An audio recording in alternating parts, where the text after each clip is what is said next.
रही होगी। तो चलिए अब हम शुरू करते हैं UNCLOS united nation convention on law of sea. ठीक है, तो आप हेडिंग लिख लें अनक्लोज। आपने ये थोड़ा सा देख लेना है अनक्लोज। ठीक है ना, तो अनक्लोज क्या है? United nation, united nation, united nation ना, united nation convention on law of sea, convention, convention on law of sea, on law of sea, law of sea, ये आपका है ना। संयुक्त राष्ट्र, संयुक्त राष्ट्र, संयुक्त राष्ट्र, संयुक्त राष्ट्र समुद्री कानून अभिसमय, समुद्री कानून अभिसमय। ठीक है, कन्वेंशन कह दो, अभिसमय कह दो, अभिसमय कह दो, एक ही बात है। समुद्री संधि कह दो आप, समुद्री कानून संधि कह दो आप, ये भी इसके लिए हम सब प्रयोग कर सकते हैं। ठीक है ना, और ये सागर को, महासागर को इसने 5 प्रकारों में वर्गीकृत किया है। ठीक है ना, सबसे पहला इसका गठन कब हुआ? एस्टेब्लिश हुआ, तो ये आपका आया स्टैब्लिश, स्टैब्लिश। ठीक है ना, स्टैब्लिश्ड। ये कब होता है स्टैब्लिश? तो ये होता है 1982 के अंदर, है ना। तो इंप्लीमेंट इन वर्ल्ड, विश्व में लागू, विश्व में लागू 1994 में ना, विश्व में लागू कब हुआ? तो 1994 में। और भारत के द्वारा एक्सेप्टेड बाय इंडिया ना, accepted by, accepted by India, accepted by India. ठीक है, बाय इंडिया, भारत द्वारा स्वीकार किया गया तो 1995, भारत द्वारा स्वीकृति, भारत द्वारा स्वीकृत। बेटा इतनी पिटाई आएगी ना, सुने, इतनी पिटाई खाओगे ना तो नानी आ जाओगे, तो इतनी शरारत करो सा, रात तो निकालो सा, इतनी पिटाई खाओ, भारत द्वारा स्वीकृति। ठीक है ना, तो ये कब? 1995, 1995 में। ठीक है, तो ये कुल मिलाकर के आपका आएगा। ठीक है, एक तो ये, अब इसमें है क्या क्या चीजें, क्या क्या है इसके ऊपर अपने को देखना है। डायग्राम बनाते हैं, उसको देखते हैं और उसमें क्या क्या चीजें आपकी आएंगी उसको आप जरा सुन लो। ठीक है ना, चलिए, क्या वर्ल्ड ज्योग्राफी भी पढ़ाएंगे? बिल्कुल पढ़ाएंगे वर्ल्ड ज्योग्राफी, लेकिन उस लेवल पर नहीं पढ़ाएंगे ना, उस लेवल पर नहीं पढ़ाएंगे। जैसे फिजिकल ज्योग्राफी को, है ना, बीपीएससी के लिए जरूरी नहीं है। क्लाइमेट ठीक है यार भाई, physical book of geography physical geography में पढ़ते हैं, लेकिन फिजिकल ज्योग्राफी उस लेवल पर नहीं, सिविल सर्विस के लेवल पर नहीं है ना। मैं तो ये कह रहा हूँ कि बीपीएससी सिविल सर्विस का एग्जाम है, बीपीएससी सीएससी वाला, उसमें भी उसकी आवश्यकता नहीं। इस बार तो पूरा नाश ही कर दिया, 3 क्वेश्चन 4 क्वेश्चन, 3 तो मैप के आगे, 2 क्वेश्चन करंट अफेयर बेस्ड आगे। तो ये है कि उस लेवल पर बीपीएससी एग्जाम के लिए वर्ल्ड ज्योग्राफी बहुत सिंपल पढ़ेंगे, 40 घंटे में लगभग सारा ज्योग्राफी करवा देंगे। ठीक है ना, तो ये है। अब वर्गीकरण जो है 5 प्रकारों से किया गया है। ठीक है ना, तो कैसे इसका क्लासिफिकेशन किया गया है? तो समुद्री वर्गीकरण, है ना, अनक्लोज का समुद्री वर्गीकरण, अनक्लोज का, अनक्लोज का समुद्री वर्गीकरण, समुद्री वर्गीकरण, है ना, समुद्री वर्गीकरण। मरीन क्लासिफिकेशन या सी क्लासिफिकेशन या ओशियन क्लासिफिकेशन ना। देखो इसमें 1 नंबर पे दिया है आंतरिक सागर, आंतरिक सागर, internal sea, internal sea, internal sea हो गई। ठीक है ना, दूसरा है आपका जिसको बोलते हैं प्रादेशिक सागर, प्रादेशिक सागर, प्रादेशिक सागर, रीजनल सी, रीजनल सी, रीजनल सी। तीसरा है जिसको बोलते हैं अविच्छिन्न सागर, अविच्छिन्न सागर, एजिट, एजिट ऐसे कैसे लिखो आप एक बार, है ना, आप साथ साथ लिख लें, आप साथ एक एक सेशन में। और जब मैंने यूट्यूब सेशन कुछ क्वेश्चन की प्रेडिक्शन की है ना, करंट अफेयर अपडेट रहते हैं, तो उनमें से ही इसकी मम्मी छोड़ के नहीं आई। देखिए बच्चा पूछ रहा है अनक्लोज क्या है? United nation convention on law of सी।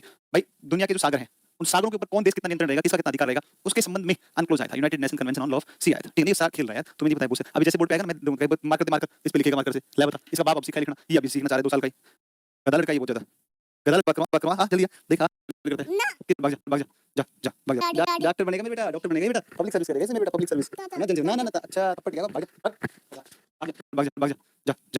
हमारे बच्चा नहीं हो रहा था बहुत साल तक, इस बात का नहीं पता है ना।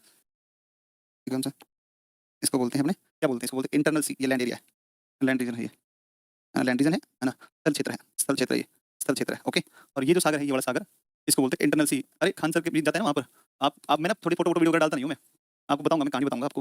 खान सर के साथ जाता है ना सर, पता है एक बार चला गया, एक बार ही चला गया वहाँ पर पटना, इसकी मम्मी हो रही है। अब भाई साहब खान सर लग गए खिलाने के लिए, हम बैठे हैं आराम से बेवकूफ की तरह, है ना। तो अभी अभी थोड़ा बड़ा हो गया था, अभी गया जाके कहा खान सर चाचू ऐसे बेस लाइन आधार रेखा है, क्या नाम है इसका? आधार रेखा, आधार रेखा है। ठीक है ना, आधार यार, केजीएस नॉट ए इंस्टीट्यूट, मैंने इस चीज को बड़ा महसूस किया नजदीक से यार, ये कोई संस्थान नहीं है ना, इसको ना पूरा एक परिवार बनाया गया, फैमिली बनाया गया है सच में, नॉट इंस्टीट्यूट, संस्थान नहीं है। कोई कहे हम केजीएस संस्थान में पढ़ते हैं ना, ऐसा नहीं है, गलत कह रहा है वो, हम केजीएस परिवार में जाकर पढ़ते हैं। तो वाकई में खान सर ने यार इसको बड़ा एक इमोशनल इंस्टीट्यूट बना दिया यार सच में, जो बाहर बच्चे का अपना है खुद का, है ना, वो हक से लड़ाई भी कर सकता है, बाहर जाकर कोई केजीएस के लिए बोल दिया, कैसे बोल देगा, है ना। तो वैसा संस्थान बना दिया, बड़ी मतलब ग्रेट अचीवमेंट वाकई में, कोई व्यक्ति नहीं कर पाता इस चीज को। क्योंकि मतलब मैं महसूस करता हूँ बहुत नजदीक से जाकर कि सर ना अपने निजी निजी फायदे से ऊपर उठे हुए हैं, निजी निजी मतलब पर्सनल जो प्रॉफिट है उससे कहीं आगे निकल कर काम कर रहे हैं। तो बड़ा मतलब अच्छा लगता है कि जी इसमें रह के काम करके मिल के, टीचर्स भी सब बहुत अच्छे अच्छे हैं यहाँ सारे। देखो ये वाला आपका 12 नॉटिकल मील हो गया। ठीक है ना, आधार रेखा से ये कितना 24 नॉटिकल मील। अब प्रादेशिक सागर से है, प्रादेशिक सागर से ठीक है 200 नॉटिकल मील है, और यहाँ से कितना है 176 नॉटिकल मील है, 176 नॉटिकल मील है, 176 नॉटिकल मील है, 176 नॉटिकल मील। आधार रेखा से कितना है 200, अविच्छिन्न सागर से कितना है 176 नॉटिकल मील है। ठीक है, इसको बोलते हैं टेरिटोरियल सी, टेरिटोरियल, टेरिटोरियल। और इसको बोलते हैं रीजनल सी, रीजनल सी बोलते हैं इसको, है ना। इसको प्रादेशिक या क्षेत्रीय सागर बोलते हैं, प्रादेशिक सागर बोलते हैं, प्रादेशिक सागर बोलते हैं।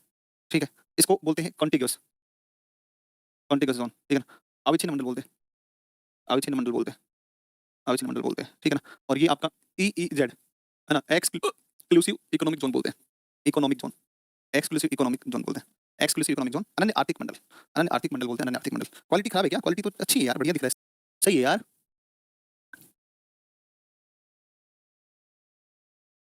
बात करें तो यहाँ पर आपका खनन कर सकते हैं, माइनिंग कर सकते हैं, नए द्वीप का निर्माण, फॉर्मेशन ऑफ न्यू आइलैंड, नए द्वीप का निर्माण यहाँ पर कर सकते हैं और अनुसंधान कर सकते हैं, अनुसंधान कर सकते हैं, अनुसंधान कर सकते हैं, रिसर्च कर सकते हैं, अनुसंधान कर सकते हैं, ठीक है ना? ये लो, अनुसंधान कर सकते हैं। ये यहाँ पर साफ-सफाई का अधिकार यहाँ पर है ना? साफ-सफाई का यहाँ पर अधिकार है, ठीक है ना? यहाँ पर सुरक्षा नेवी बेस नहीं बना सकते हैं ना, यहाँ पर नेवी बेस यहाँ तक बना सकते हैं। तो गश्त कर सकती है नेवी इसमें, है ना? बार-बार बफर हो रहा है। बफरिंग का मैं क्या बताऊँ?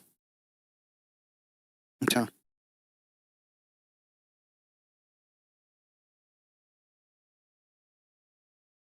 थालिक सिद्धांत कहता है कि यदि 2 देशों के बीच में अगर कोई वट बॉडी आ जाए, तो उसके जो बीच रहेगा, उसका जो सेंटर होगा, वो सेंटर उनके बीच सीमा बनाएगा, है ना?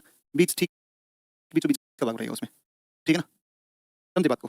चलो ठीक है, अब अपने नए चैप्टर को शुरू कर लेते हैं और अब आप नए चैप्टर का नाम लिखो, दूसरा भारत के भौतिक प्रदेश, भारत के भौतिक प्रदेश, भारत के भौतिक प्रदेश आप लिखो, physical region of India, physical region of India, physical region of India, physical region of India, ये लिखो आप, भारत के भौतिक प्रदेश, भारत के भौतिक प्रदेश, ये आपको लिखना है, ठीक है ना? फिजिकल रीजन ऑफ इंडिया, ये आपको लिखना है, ठीक है ना? फिजिकल रीजन ऑफ इंडिया आपको लिखना है ना? ये लिखना है। फिजिकल रीजन ऑफ इंडिया ये आपको लिखना है। तो अब जरा आ जाओ, इस पर बात कर लेते हैं। ये लिख लेते हैं ना, फिजिकल रीजन ऑफ इंडिया। हाँ, बेस लाइन है घर की तरफ निकले हुए जो इस लाइन को मिलाते हुए एक लाइन खींची, इसको दे दिया हमने बेस लाइन, आधार रेखा नाम दे दिया। आधार रेखा और स्थल के बीच में जो पानी है इसको हमने इंटरनल सी कह दिया, एक नंबर सबसे पहले। दूसरी अगर बात करोगे, दूसरा हमारा कौन सा आ जाएगा? दूसरा आधार रेखा से चलोगे 12 नॉटिकल मील, इसको कहते हैं प्रादेशिक सागर। किसी भी राष्ट्र का संप्रभु रीजन है, सोवरेन रीजन है किसी भी कंट्री का। आधार से 24 और इस प्रादेशिक सागर से 12, इसको अविच्छिन्न मंडल कहते हैं, कॉन्टिग्युअस जोन कहते हैं इसको, कॉन्टिग्युअस। इस आधार रेखा से 200 चलोगे तो ये कौन आ जाएगा आपका ईईजेड, एक्सक्लूसिव इकोनॉमिक जोन, ठीक है ना? ये बात है। और इस 200 नॉटिकल मील से फिर आगे आप चलोगे वापस, तो 200 नॉटिकल मील से आगे चलोगे तो आपको दिखेगा, इसको बोलते हैं कौन सा? इसको बोलते हैं हाई सी या उच्च सागर के नाम से इसको हम जानते हैं, हाई सी के नाम से जानते हैं। अब सुनिए आप, मैं एक डायग्राम बनाता हूँ सबसे पहले और आप सभी लोग केवल उसको ध्यान से सिर्फ देखें, है ना?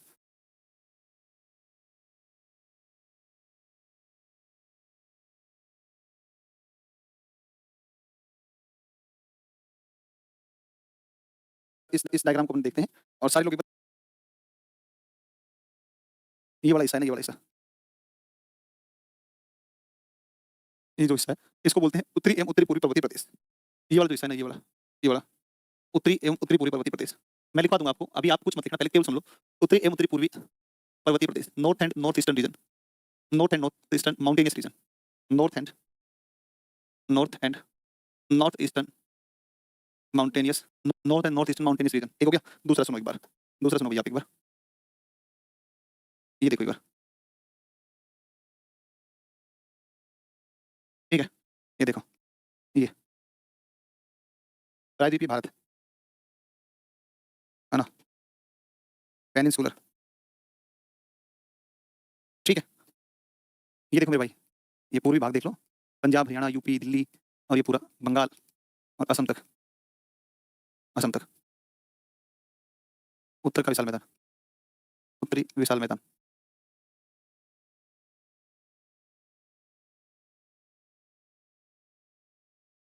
नॉर्दर्न प्लेन रीजन आ गया, नॉर्दर्न प्लेन रीजन आ गया, नॉर्दर्न प्लेन रीजन आ गया। ये वाला हिस्सा देखो आप, ये आपका कोस्ट तटीय मैदानी प्रदेश आ गया भाई। थोड़ा धैर्य रखना पड़ेगा आपको ना, थोड़ा धैर्य रखना पड़ेगा। तटीय मैदानी प्रदेश, coastal plain region, coastal plain region. यहाँ पर थार मरुस्थल, थार, थार डेजर्ट, लक्षद्वीप, ये अंडमान निकोबार। भाई एक मिनट सुन लो एक मिनट पहले, फिर लिख लेना, मैं लिखाऊंगा पहले अभी आपको। और ये कौन सा है? लक्षद्वीप, लक्षद्वीप। थोड़ा धैर्य रख के सुनना पड़ेगा। और ये एक आपका प्रदेश है, भूआकृतिक प्रदेश इसको एक माना गया है। और इसको मानते हैं कौन सा? इसको मानते हैं कौन सा?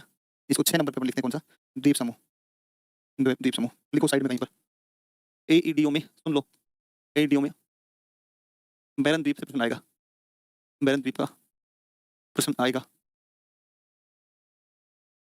आइन है मेरे 24/09/2025, लिख लेना स्क्रीनशॉट लगा करके, है ना? लिख देना साइड में कहीं। और जब पेपर हो तो उसके बाद मुझे दिखा देना करके, है ना? मुझे दिखा देना कि देखो ऐसे लिखा था ना आपने। अब क्या पूछेगा? तो अब इसके आसपास जितनी भी जानकारियां हैं इससे संबंधित वो तमाम चीज़ों पर हम बात करेंगे, ठीक है ना? कोकोस चैनल ये सब बताएंगे ना सर। हाँ, जब अपना आएगा ना कोको चैनल वगैरह ये सब इसमें बताएंगे। जब भौतिक प्रदेश पढ़ेंगे ना, है ना? जब भौतिक प्रदेश पढ़ेंगे तब उसमें आएगा, जब चैनल वैनल वहाँ पर आएंगे, यहाँ नहीं आएगा चैनल, ठीक है? चलो, ये मैं लिख रहा हूँ ना, एईडीओ में बैरन द्वीप का प्रश्न आएगा। और बैरनदीप हो सकता है अपकमिंग सीजीएल एग्जामिनेशंस वगैरह में भी तुमसे पूछे, ठीक है ना? बहुत इंपॉर्टेंट है, बहुत इंपॉर्टेंट है, ध्यान रखना। तो सुनो एक बार, ध्यान दो मेरे भाई एक बार इसमें।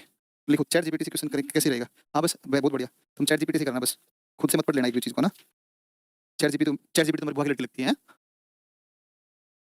बैरन आइलैंड 71st में भी आया है। हाँ बढ़िया क्वेश्चन बन। सर सब ठीक है सर, सब 43.2% भाग पर 18.5 10.6% भूभाग पर पॉइंट लिखो। धरातलीय विविधता के आधार पर, धरातलीय विविधता के आधार पर, धरातलीय विविधता के आधार पर संपूर्ण भारत को वर्गीकृत किया गया है। लोग नोट्स क्यों मांग रहे हैं सर? तो सब कुछ क्लास में ही नोट्स ही करवा देते हैं, अब क्या बताएं? बताओ। लाडली लिख रही है ये बात, लाडली बता, तुम बताओ लाडू क्या बताएं इनको, बताओ। बावड़ी बच्चे हैं, बेवकूफ बच्चे ऐसे होते हैं। तो सब कुछ मैं लिखवा दे रहा हूँ, मैं एवरीथिंग, मैं डायग्राम सब बनवा रहा हूँ, मैपिंग करवा रहा हूँ, सब कुछ तो करवा रहा हूँ। अब तुम कह रहे हो कि सर हमें नोट्स दे दो, कहाँ से लाएं बताओ? पैदा करें क्या? जादू से निकाल दें कोई? चोर के लिए आएं, डकैती कर लाएं, दूसरे के नोट्स को कॉपी करके और पेस्ट करके फिर वो दे दें? क्या करें आप बताइए, खुद से सोचिए एक बार। मतलब क्या बताऊं मैं, बताओ इस बारे में? बेवकूफ की तरह कुछ भी लिखते हो, लिखते रहोगे आगे।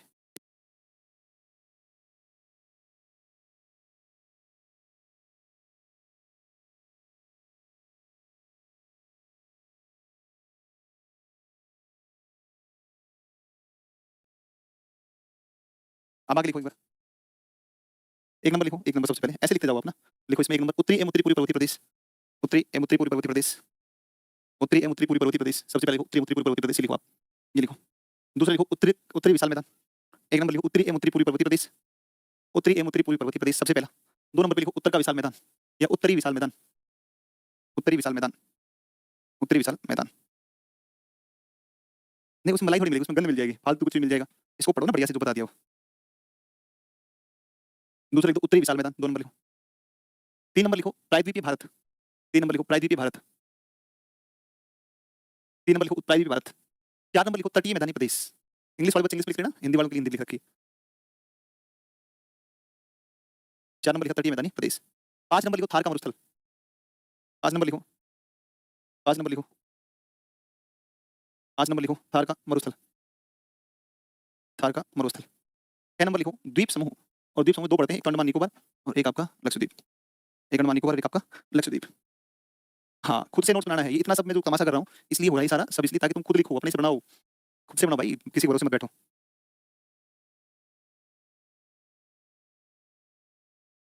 पीयूष मैं कोई ऐसा नोट्स नहीं दूंगा मेरे भाई, देखा अलग से ना। कोई भी किताब ले लो, एनसीईआरटी पढ़ लो, आप लेकर के वही नोट्स मान लो बस।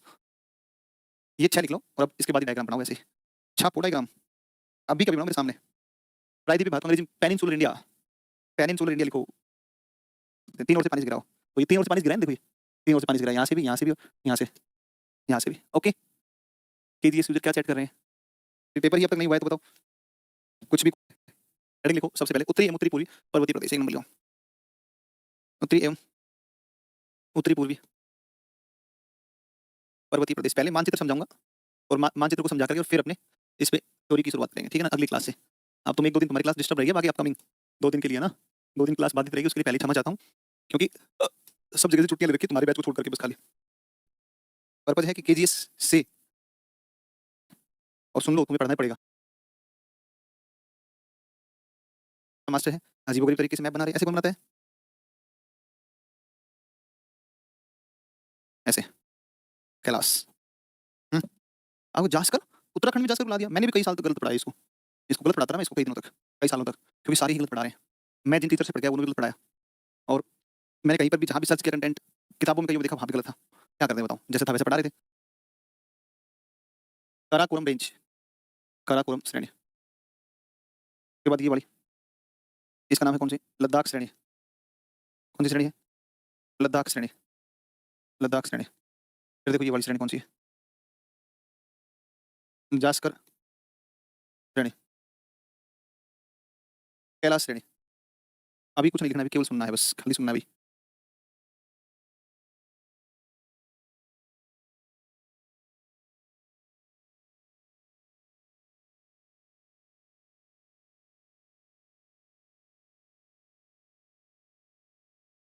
महान हिमालय, महान हिमालय। ठीक है ना। ये देखो ये वाला मध्य या लघु हिमालय, मध्य लघु हिमालय, शिवालिक श्रेणी या शिवालिक श्रेणी या बाह्य हिमालय, उप हिमालय, उप हिमालय। ये आपका है, ये नॉर्थ है, नॉर्थ ईस्टर्न है ना, नॉर्थ ईस्टर्न। देखो अगर मैं इसकी बात करता हूँ, इसमें से एक बात करता हूँ, तो इसका उत्तर पश्चिम से दक्षिण पूर्व एक्सटेंशन ऐसे, और पूर्व की इधर की बात करता हूँ तो दक्षिण पश्चिम से उत्तर पूर्व ऐसे फैला हुआ है। तो इनका ध्यान रखना डायरेक्शन, जो मैप से डायरेक्ट प्रश्न पूछ सकता है।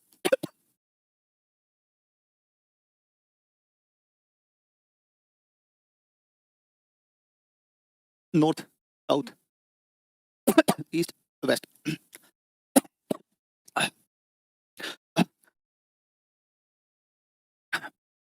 देखो भाई, देखो ऐसे, ऐसे south west to north east, ऐसे ऐसे ऐसे, ठीक है। साउथ ईस्ट से नॉर्थ वेस्ट, ये इसकी डायरेक्शन, इसकी डायरेक्शन यहाँ पर होगी, इसकी डायरेक्शन यहाँ पर होगी। पेपर में आया ना, कर देना पेपर में आया तो इसको ना, छोड़ना नहीं है, कर देना पेपर में आया तो ना, इसको बना लेना, लेकिन पेपर पेज छोड़ करके ऊपर आधा लगभग पेज छोड़ देना, ठीक है। आधा नहीं तो 5-6 लाइन की जगह छोड़ देना स्पेस, 5-6 लाइन की जगह छोड़ देना, और इसको बनाना। इसमें पढ़ेंगे ट्रांस हिमालय, काराकोरम, लद्दाख, जास्कर, कैलाश, ट्रांस है ये, ट्रांस ये वाला है, एक मुख्य हिमालय। भारतीय प्लेट का इतना बल लगा, इतना फोर्स लगा इसका, कि जास्कर जो ट्रांस का भाग है वो महान हिमालय मर्ज हो गया, मर्ज हो गया, मर्ज।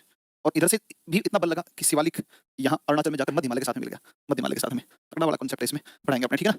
तो सर महाभारत श्रेणी भी है ना इसमें, देखो ये यहाँ पर मैंने जो बनाया डैश दिया, जगह स्पेस दिया है, ये वाला महाभारत ही है, मध्य हिमालय को महाभारत कहते हैं, ठीक है ना। डोकिया पर्वत, ब्लैक माउंटेन, ठीक है ना। तो ये कुल मिला के है, इसको बना लेना डायग्राम को आराम से, ठीक है। फिर पढ़ते हैं 2 दिन, अब मैं बहुत ज्यादा व्यस्त हूँ हमारे घर में फंक्शन की वजह से, तो मैं आपको अपडेट, आपको टीम अपडेट कर देगी, ठीक है, मैसेज के माध्यम से। तो करते हैं फिर आगे, ठीक है। थैंक यू सो मच, फिर मुलाकात होगी आपसे अगली क्लास में, थैंक यू।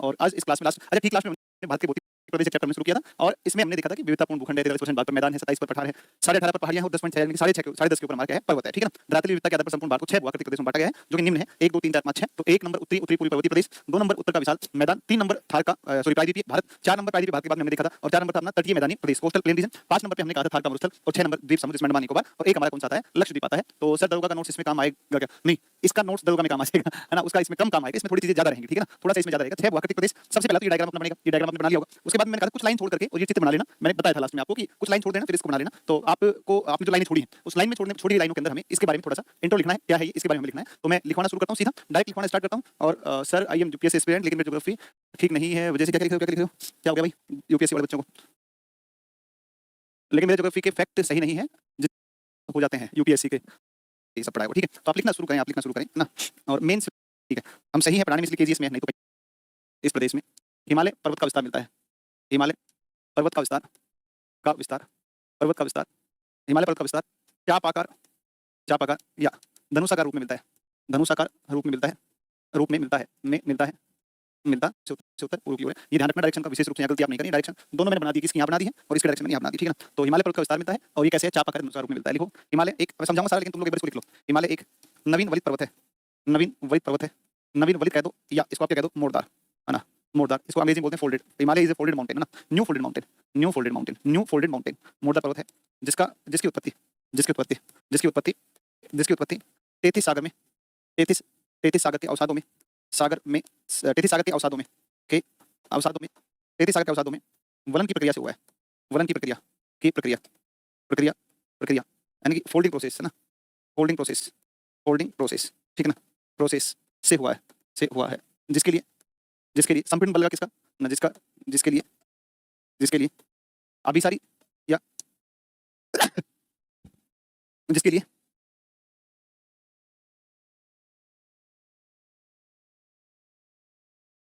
जिसके लिए जिसके लिए यूरेशियन तथा भारतीय प्लेट का अभिसरण, भारतीय प्लेट का अभिसरण, convergence of Indian and Eurasian plate अभिसरण जिम्मेदार है, जिम्मेदार है, जिम्मेदार है, ठीक है ना, है ना। तो for which convergence of Eurasian and Indian plate is responsible, ठीक है ना। अब ये तो आपने लिखा है, कोई बात नहीं, अभी हम एक डायग्राम से समझेंगे कैसे बना कैसे नहीं बना, उस पर हम बात करेंगे अभी। लेकिन इतना आप एक बार लिख लो, इतना आप लिख लो ना। तो इतना एक बार आप लिख लो ऐसे कैसा, इतना लिख दो आप। तो इसमें हमने क्या टेक्निकल वर्ड देखा, एक तो उत्तर उत्तर पश्चिम में हिमालय है, दूसरा हमने देखा चापाकार या धनुषाकार रूप में, दूसरी बात। तीसरी बात देखा नया पर्वत है, वलित या मोड़दार, फोल्डेड है, न्यू फोल्डेड है। उत्पत्ति या ओरिजिन कहां पर हुआ है, तो ओरिजिन कहां पर हुआ है, तो ओरिजिन हुआ है टेथिस सागर, टेथिस सी है ना, टेथिस सागर के अवसाद, सेडिमेंट ऑफ टेथिस सी, ठीक है ना। कौन सी प्रोसेस, वलन की प्रक्रिया यानी फोल्डिंग प्रोसेस से हुआ है। क्यों फोल्ड क्यों पड़ा, क्योंकि दो प्लेटों का विसरण हुआ, इंडियन प्लेट और इंडियन प्लेट और यूरेशियन, यानी कि यहाँ पर आपका plate tectonic is the responsible for formation of Himalaya mountain, ठीक है। तो ये है कुल मिला के इतना आप लिखो, फिर हम इसको समझते हैं दोनों प्लेटों का विसरण का क्या सिस्टम है, ठीक है। मैं आपको एक आपको मैं एक वीडियो दिखाऊंगा आपको एक, चलो मैं आपको एक वीडियो दिखाता हूँ, आप उसको देखो। Formation of Himalaya, formation of Himalaya, ठीक है। वीडियो, चलो एक ऐसा डायग्राम ले लेते हैं हम इस तरीके का, ठीक है। ओहो ये सेव नहीं होगा, कुछ इमेज दिखाते हैं अपने पहले, ठीक है ना, ये ज़्यादा बेटर है, बहुत बढ़िया रहेगा। इमेज के माध्यम से चीज़ों को अच्छे से समझा जा सकता है, ठीक है। इमेज लगा लेते हैं अपने, देखो और अच्छी इमेज कौन सी है, और अच्छी इमेज, और अच्छी इमेज, देखो ये वाली इमेज बहुत अच्छी है। फिर ओके, मूव करिए इस तरफ, मूव करता हुआ यहाँ पर जो सागर है ये किसको दिखाता है, ये बता रहे कौन सागर को, तो ये बता रहे टेथिस सागर, टेथियन सी है। यहाँ पर जो सागर रहा, इस सागर का नाम रहा कौन सा, टेथिस सागर नाम देते हैं, ठीक है ना। और ये प्लेट मूव करती हुई जब टकराई किसके साथ में, ये प्लेट टकराई किसके साथ, यूरेशियन प्लेट के साथ। तो ये जो प्लेट है ये कौन सी है, यूरेशियन। और जब ये यूरेशियन प्लेट के साथ में इसका, यूरेशियन प्लेट के साथ में जब विसरण हुआ, कन्वर्जेंस हुआ, तो यहाँ पर फिर बना कौन सा, यहाँ पर बना कौन सा, हिमालय बना, इधर हिमालय बन गया, प्लेट है। और ये इंडियन प्लेट मूव करेगी इस तरफ, ठीक है ना। इंडियन प्लेट अफ्रीकन प्लेट से, ये अफ्रीकन प्लेट है, अफ्रीकन प्लेट है, ये अफ्रीकन प्लेट है, इस अफ्रीकन प्लेट से अलग होगी, इधर रहेगी, ये टूटेगी, इस तरफ मूव करेगी, इस तरफ मूव करता हुआ यहाँ पर जो सागर है ये किसको दिखाता है, ये बता रहे कौन सागर को, तो ये बता रहे टेथिस सागर, टेथियन सी है। यहाँ पर जो सागर रहा, इस सागर का नाम रहा कौन सा, टेथिस सागर नाम देते हैं, ठीक है ना। और ये प्लेट मूव करती हुई जब टकराई किसके साथ में, ये प्लेट टकराई किसके साथ, यूरेशियन प्लेट के साथ। तो ये जो प्लेट है ये कौन सी है, यूरेशियन। और जब ये यूरेशियन प्लेट के साथ में इसका, यूरेशियन प्लेट के साथ में जब विसरण हुआ, कन्वर्जेंस हुआ, तो यहाँ पर फिर बना कौन सा, यहाँ पर बना कौन सा, हिमालय बना, इधर हिमालय बन गया, इस तरफ बन गया कौन सा, हिमालय बन गया, हिमालय, ठीक है ना, हिमालय माउंटेन, हिमालय माउंटेन बन गया, हिमालय माउंटेन, ठीक है ना, हिमालय माउंटेन बन गया। ये कुल मिलाकर के आपकी बातें हैं, ये आपको कुछ कुछ समझ में आया होगा। अफ्रीकन प्लेट से होकर नॉर्थ ईस्ट भारतीय प्लेट चलती है, और लगभग 6.5 करोड़ साल पहले इसका निर्माण होता है, लगभग 6.5 करोड़ 65 मिलियन साल पहले निर्माण होता है किसका, हिमालय का फॉर्मेशन होता है, ठीक है ना। तो ये है आपका प्लेट टेक्टोनिक, है ना। तो अब चूंकि उतनी ज्यादा चीजें अपन डिस्कस नहीं करेंगे यहाँ पर उतना डिस्कस इसलिए नहीं करेंगे क्योंकि आपको मेंस में नहीं लिखना है। यहाँ पर सिर्फ और सिर्फ आपसे इतना पूछेगा, मैक्सिमम पूछेगा तो कि बताओ कौन सा सिद्धांत हिमालय की उत्पत्ति के लिए सबसे सही माना जाता है, प्लेट विवर्तन के सिद्धांत माना जाता है, बस चलो सिर्फ इतना, इससे ज्यादा जाएगा ही नहीं, क्योंकि मेरा लंबा एक्सपीरियंस इस चीज का है। हाँ, अगर हम अपन बीपीएससी मेंस पढ़ रहे होते तो बीपीएससी मेंस पढ़ते तो अपने वहां पर बताते, और वहां पर अपने क्या बताते कि सब देखो इसकी हिमालय की उत्पत्ति कैसे हुई, इसकी प्रक्रिया को समझाओ, प्रॉपर्टीज बताओ।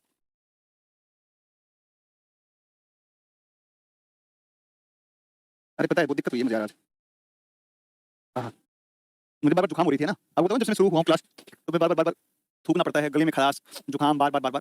तो मैं डॉक्टर के पास गया, भैया लगते हैं, उनके पास गया, तो उन्होंने पता है इसमें लोकल एनेस्थीसिया दिया, है ना, अंदर रुई वो डाल करके, रुई डाल के अंदर नाक में ऊपर तक जो आपको बनाना है उसको ना। हाँ देखो, ध्यान दो एक बार। अब इस तरफ से आपकी प्लेट है कौन सी, इस तरफ से आपकी प्लेट कौन सी प्लेट है, यूरेशियन प्लेट है, यूरेशियन प्लेट है, हिंदी अंग्रेजी कैसे लिख लो कोई बात नहीं है। और ये वाली प्लेट कौन सी, इंडियन प्लेट, ये वाली प्लेट कौन सी, इंडियन प्लेट, ठीक है। तो देखो दोनों जब ऐसे मूवमेंट करेंगे तो ये इंडियन प्लेट ऐसे मूव करेगी, ऐसे मूव करेगी इस तरीके से, है ना। और इस तरफ आप देखोगे तो ये आपकी आएगी कौन सी, यूरेशियन प्लेट, दोनों आपकी यहाँ पर आएंगी, और ये जो है ये इस तरीके से यहाँ पर इसका फॉर्मेशन होगा टेथिस सी के स्थान पर, ये यहाँ पर आपका बनेगा, ठीक है ना। ये लो, ये वाला, तो इसमें ये वाला माउंटेन जो आपका होगा ये कौन सा होगा, ये होगा शिवालिक। शिवालिक के बारे में पढ़ेंगे, मलबे का ढेर है, ये कुछ नहीं है शिवालिक। यहाँ पर फिर आपका बनेगा मैदान, ठीक है ना, ये बनेगा मैदान, मैदान बनेगा, ये मैदान बनेगा, ठीक है ना, ये बनेगा मैदान, ये बनेगा मैदान। ये वाला आपका बनेगा कौन सा, ये मध्य हिमालय, मध्य हिमालय, मध्य हिमालय। ये आपका है कौन सा, महान हिमालय। ये ऊपर की तरफ आपका बनेगा कौन सा, शिवालिक, अरे यार sorry, trans Himalaya, trans Himalaya, trans, इनके बारे में धागे उखेड़ देंगे एक एक, है ना, इनका तो पूरा कर देंगे, क्या कहते हैं, पूरा का पूरा कर देंगे, मतलब इनका क्या बोलते हैं, पोस्टमार्टम कर देंगे इसका ना। ये इस तरफ इस भाग में ये वाला है कौन सा, तिब्बत, तिब्बत प्लेटू, तिब्बत पठार, और यहाँ पर एक पर्वत पड़ता है, और ये है कौन सा, कुनलुन पर्वत पड़ता है, कुनलुन माउंटेन, कुनलुन पर्वत पड़ता है। ये पूरा स्ट्रक्चर है, जहाँ संपीड़न बल ज्यादा था, जहाँ हाई कंप्रेशनल फोर्स, संपीड़न बल का मान ज्यादा था, तो हिमालय बना, बीच में जहाँ संपीड़न बल का मान कम था तो वहाँ पर तिब्बत का पठार बन गया, ठीक है ना। तो ये है, अब सुनो, ये प्लेट नीचे जाएगी, तो प्लेट नीचे जाएगी तो तापमान बढ़ने से ये लावा बन जाएगा ना। देखो देखो, ये इंडियन प्लेट का पोजीशन हुआ है इस यूरेशियन प्लेट के नीचे। सुनना एक बार ध्यान से मेरी बात को, थोड़ा सा कुछ कुछ टेक्निकल चीजें बता रहा हूँ आपको, वो तकनीकी बातें हैं, उनको एक बार समझो प्लीज, एक बार ध्यान से समझो, अभी कुछ लिखना नहीं है, सुनना केवल ध्यान से सुनो प्लीज एक बार। देखो जब जब भारतीय प्लेट का प्रविष्टन, सबडक्शन किसके नीचे होगा, तो किसके नीचे होगा, तो भारतीय प्लेट का प्रविष्टन, इंडियन प्लेट का सबडक्शन होगा किसके नीचे, यूरेशियन प्लेट नीचे। तो यह प्लेट नीचे जाएगी और नीचे जाकर के पिघलेगी, तापमान बढ़ेगा, नीचे तापमान बढ़ेगा, पिघलेगी, और पिघलने के बाद में क्या बनेगा, मैग्मा बनेगा। और ये जो मैग्मा है, ये वाला मैग्मा, ये जो मैग्मा है, यही मैग्मा आपका, ये जो मैग्मा है ये ऊपर की तरफ आएगा, और ऊपर की तरफ आकर के, और ऊपर की तरफ आकर के इससे वोल्केनिक इरप्शन आपका हो जाएगा, इससे होगा वोल्केनिक इरप्शन होगा, ठीक है ना, इसी से होगा वोल्केनिक इरप्शन, ठीक है, इससे होगा वोल्केनिक इरप्शन, ठीक है ना, वोल्केनिक इरप्शन होगा। चलो ठीक है ना। और आप कहोगे सब ये क्या बात हो गया, नई बात बता रहे हो, हिमालयन वोल्केनो, हाँ द्रास इसका एग्जांपल है ना, सच में द्रास एग्जांपल है यार। तो द्रास क्या है, एग्जांपल एक, ठीक है ना। तो आप इसमें लिखिए, इसमें मैं यहाँ लिखता हूँ, जब जब भारतीय प्लेट का प्रविष्टन, प्लेट का प्रविष्ठन यूरेशियन प्लेट के नीचे होगा, यूरेशियन प्लेट के नीचे होगा, यूरेशियन प्लेट के नीचे होगा, नीचे होगा। तो उच्च ताप के कारण, उच्च ताप के कारण यह प्लेट पिघलेगी, यह प्लेट पिघलने से मैग्मा का निर्माण होगा, मैग्मा का निर्माण होगा, निर्माण होगा, ठीक है ना, निर्माण होगा, जिससे जिसके कारण, जिसके परिणाम स्वरूप ही स्वरूप हिमालय के आरंभिक, हिमालय निर्माण के आरंभिक काल में, हिमालय निर्माण के आरंभिक काल में, आरंभिक काल में, हिमालय निर्माण के आरंभिक काल में, आरंभिक काल में, हिमालय निर्माण के आरंभिक काल में क्या हो जाएगा, आरंभिक काल में ज्वालामुखियों की प्राप्ति होगी, ज्वालामुखी प्राप्त होंगे, ज्वालामुखी प्राप्त होंगे, ठीक है ना, प्राप्त होंगे। ये लो जी, ये ज्वालामुखी की प्राप्ति हो जाएगी इससे ना, ज्वालामुखी प्राप्त होंगे इससे ट्रांस हिमालय क्षेत्र के अंदर ये ज्वालामुखी के अवशेष आपको देखने को मिलेंगे, ठीक है ना, ये मिलेंगे आपके ज्वालामुखियों के अवशेष। बताओ ये वाली बात समझ में नहीं आई क्या, या आगे हो तो मुझे बताओ कि सर ये बिल्कुल क्लियर हो गया। और अच्छा, भारतीय प्लेट ही क्यों नीचे, क्योंकि जिस प्लेट का घनत्व ज्यादा होता है वो प्लेट नीचे जाती है, तो भारतीय प्लेट का घनत्व अधिक था इसलिए ये नीचे गई, ठीक है ना। चलो इसका बहुत सामान्य कारण है, तो विशेष कारण नहीं है, ठीक है ना। हाँ जी, पहले ट्रांस हिमालय बनेगा, निर्माण के क्रम में पहले ट्रांस हिमालय बनेगा और सबसे लास्ट में, सबसे नीचे कौन सा है आपका शिवालिक, वो सबसे लास्ट में बनेगा, ठीक है ना। चलो दशहरा की छुट्टी कब होगी, छुट्टी में भी जियो की क्लास करिए, बिना जियो के मन नहीं लगता है। अच्छा भाई, मतलब मेरे बाल बच्चे हैं ही नहीं है, ये क्या मतलब हो गया यार, ये तो तुम वो हो गया शोषण करोगे मेरा यार, भाई ये तो फिर शोषण करना हो गया यार, गलत बात है। चलो ठीक है, देखो ये दोनों प्लेटों का अभिसरण होगा, तो दोनों प्लेटों का अभिसरण होगा, कन्वर्जेंस होगा। तो जो भारी प्लेट इंडियन प्लेट जिसका घनत्व ज्यादा है उसका सबडक्शन होगा नीचे की तरफ, किसके नीचे होगा, तो सबडक्शन या प्रविष्टन होगा किसके नीचे, तो किसके नीचे जाएगी, यूरेशियन प्लेट ना इसके नीचे जाएगी। ऊपर ट्रांस, यहाँ पर तैतीस सागर था और यहाँ पर अवसाद था, तो जब दोनों प्लेट ऐसे आएंगे तो बल लगेगा संपीड़न बल, संपीड़न बल लगेगा, और जब संपीड़न बल लगेगा तो उसकी वजह से अवसाद में वलन पड़ेगा, वलन पड़ने से और इस तरीके से हिमालय का निर्माण हो जाएगा, है ना। जब दो प्लेट आमने सामने ऐसे आती हैं, ऐसे आती हैं दो प्लेट आमने सामने, ठीक है ना, तो एक प्लेट ऐसे मूव करती है, एक प्लेट ऐसे मूव करती है, तो इसमें लगता है compressional force, compressional force, compressional force, संपीड़न बल लगता है, कंप्रेशनल फोर्स लगता है, संपीड़न बल लगता है और संपीड़न बल लगता है, और यहाँ पर फिर ये यहाँ पर वलन पड़ता है, ऊपर वलन, या इससे क्या होता है, फोल्ड होता है, फोल्ड पड़ता है, फोल्ड। ये लिख लो आप एक बार, इसको बना लो पूरा, ठीक है ना। मैं यहीं साइड में खड़ा हूँ, देखता हूँ तुम कैसे बनाते हो, बनाओ इसको जल्दी, बनाओ स्पीड से, थोड़ा स्पीड बना करके इसको छाप दो भाई, बेगल्प में अंतर नहीं बताऊंगा मैं अभी, प्लीज यार तुम, क्या बात, क्या बात है, एक बार सामने आओ तुम। हैं? पुस्तक हाथ में लेके कह रहा हूँ बस, किताब हाथ में लेकर कसम खा के कह रहा हूँ, है ना। मेरे बल्लम थाने, फिर उसके बाद में फिर हरियाणा अच्छे लगने लग गए, फिर वो भी उनसे, अरे मैं तो बात बता रहा था, मैं सोचा तुम्हें बता देता हूँ मैं, जब तक तुम नोट्स बना। हिमालय का निर्माण, फॉर्मेशन ऑफ हिमालय एग्जांपल है, ठीक है ना, एक्सटिंक्ट वोल्केनो का एग्जांपल है, ठीक है। निर्माण ऐसे लिखो, हिमालय का निर्माण, हिमालय का निर्माण, फॉर्मेशन ऑफ हिमालय 6.5 करोड़, लगभग 6.5 करोड़। फिर लिख दो ट्रांस हिमालय क्षेत्र में, ट्रांस हिमालय क्षेत्र में, ट्रांस हिमालय क्षेत्र में ज्वालामुखी अवशेष मिलते हैं, मिलते हैं, ब्रैकेट में दास, मतलब ये पॉइंट मैंने इसलिए लिखवा दिया ताकि आपको ध्यान रहे, कभी स्टेटमेंट का प्रश्न आए और उसमें पूछ ले स्टेटमेंट में कि हिमालय में भी ज्वालामुखी अवशेष पाए जाते हैं, और चक्कर पड़ गया हिमालय में ज्वालामुखी, उसका कारण भी मैंने समझा दिया कि जब भारतीय प्लेट यूएसएन प्लेट के नीचे सबडक्शन होगा तो मैग्मा चैम्बर बनेगा, उसकी वजह से फिर वो मैग्मा तोड़ करके प्लेट को बाहर आएगा और वो मिलेगा, ठीक है ना। सर ट्रांस में ज्वालामुखी के कारण निर्माण हुआ है, ज्वालामुखी क्रिया के कारण कटक का निर्माण हुआ है, जो बिल्कुल बाई ट्रांस हिमालय में आपका ये पाया जाता है, ठीक है ना। नोट्स बिल्कुल बनाने हैं ना, बिल्कुल नोट्स बनाने हैं, सभी को नोट्स बनाने हैं, प्रॉपर नोट्स बनाने हैं, साफ साफ लिख के बनाना है, एक एक चीज को। आप में से किसी बच्चे से नोट्स लूंगा भी इसके, ठीक है ना, एडीओ के, समझ गए, कोई अच्छा जो लिखेगा, कोई बच्चा बढ़िया लिखेगा, उससे नोट्स लेंगे ना इसके। आईटीएसजेड वगैरह सब बताएंगे, मैं बताऊंगा, आईटीएसजेड, एमबीएफ, एमसीटी, है ना, एचएफएफ सब बताऊंगा, ठीक है, सब बताऊंगा, सारा बताऊंगा, थोड़ा सा मुझे समय दोगे तब ना। अब ये तो बेसिक बातें हुई हिमालय को लेकर के, ठीक है ना। अब हम आते हैं हिमालय का क्लासिफिकेशन, वर्गीकरण करते हैं, और वर्गीकरण हम जो करेंगे हिमालय का, तो देखिए किस प्रकार से इसका वर्गीकरण होगा, ठीक है ना। तो क्लासिफिकेशन ऑफ हिमालय या हिमालय का वर्गीकरण, classification, classification of Himalaya, Himalaya, Himalaya का वर्गीकरण, हिमालय का वर्गीकरण, हिमालय का वर्गीकरण, ठीक है ना, हिमालय का वर्गीकरण, हिमालय का वर्गीकरण। इसमें देखो एक आपका सबसे पहला आता है, इसको बोलते हैं ट्रांस या, पहले लिखना नहीं, पहले सुनना है, पार या तिब्बत हिमालय, ट्रांस या पार या तिब्बत हिमालय इसको बोलते हैं। एक दूसरा आपका आता है जिसको बोलते हैं कौन सा, इसको बोलते हैं मुख्य हिमालय, पहले कुछ नहीं लिखना है, पहले सुनना है केवल। तीसरा एक और भाग आता है इसका, और तीसरा अगर हम कहें तो इसको हम बोलते हैं पूर्वांचल हिमालय, पूर्वांचल हिमालय, पूर्वांचल हिमालय, पूर्वांचल हिमालय। देखो मुख्य हिमालय जो आपका मुख्य हिमालय, इसमें आपके तीन आते हैं, महान हिमालय, महान हिमालय, लघु या मध्य हिमालय, लघु या मध्य हिमालय, लघु या मध्य हिमालय। तीसरा जो आता है वो आता है कौन सा, बाह्य हिमालय या शिवालिक श्रेणी, शिवालिक श्रेणी, शिवालिक श्रेणी। इसमें जो आपके आते हैं ना, काराकोरम श्रेणी। दूसरा आता है कौन सा? लद्दाख श्रेणी, लद्दाख श्रेणी। तीसरा आता है आपका जास्कर श्रेणी। चौथा आता है आपका कैलाश श्रेणी। कैलाश श्रेणी सुन लो एक बार, अभी अभी भी नहीं लिखना है, मैं आपको बताऊंगा। Kailash range, Zanskar range, Ladakh range, Karakoram range. ये ट्रांस हिमालय और महान हिमालय, लघु या मध्य हिमालय, बाह्य या शिवालिक श्रेणी, उप हिमालय भी कहते हैं। पूर्वांचल के हिमालय के अंदर पट्टाई, नागा, मणिपुर, मिजो, है ना। तो ये जो है ये इसके अंतर्गत आएंगे। मणिपुर की पहाड़ियां, त्रिपुरा की पहाड़ियां, उधर बरेली हिल्स वगैरह वो सब उसमें शामिल कर लेंगे। अब ये जो मैंने लिखा है ट्रांस में 4 आई, काराकोरम, लद्दाख, जास्कर, कैलाश।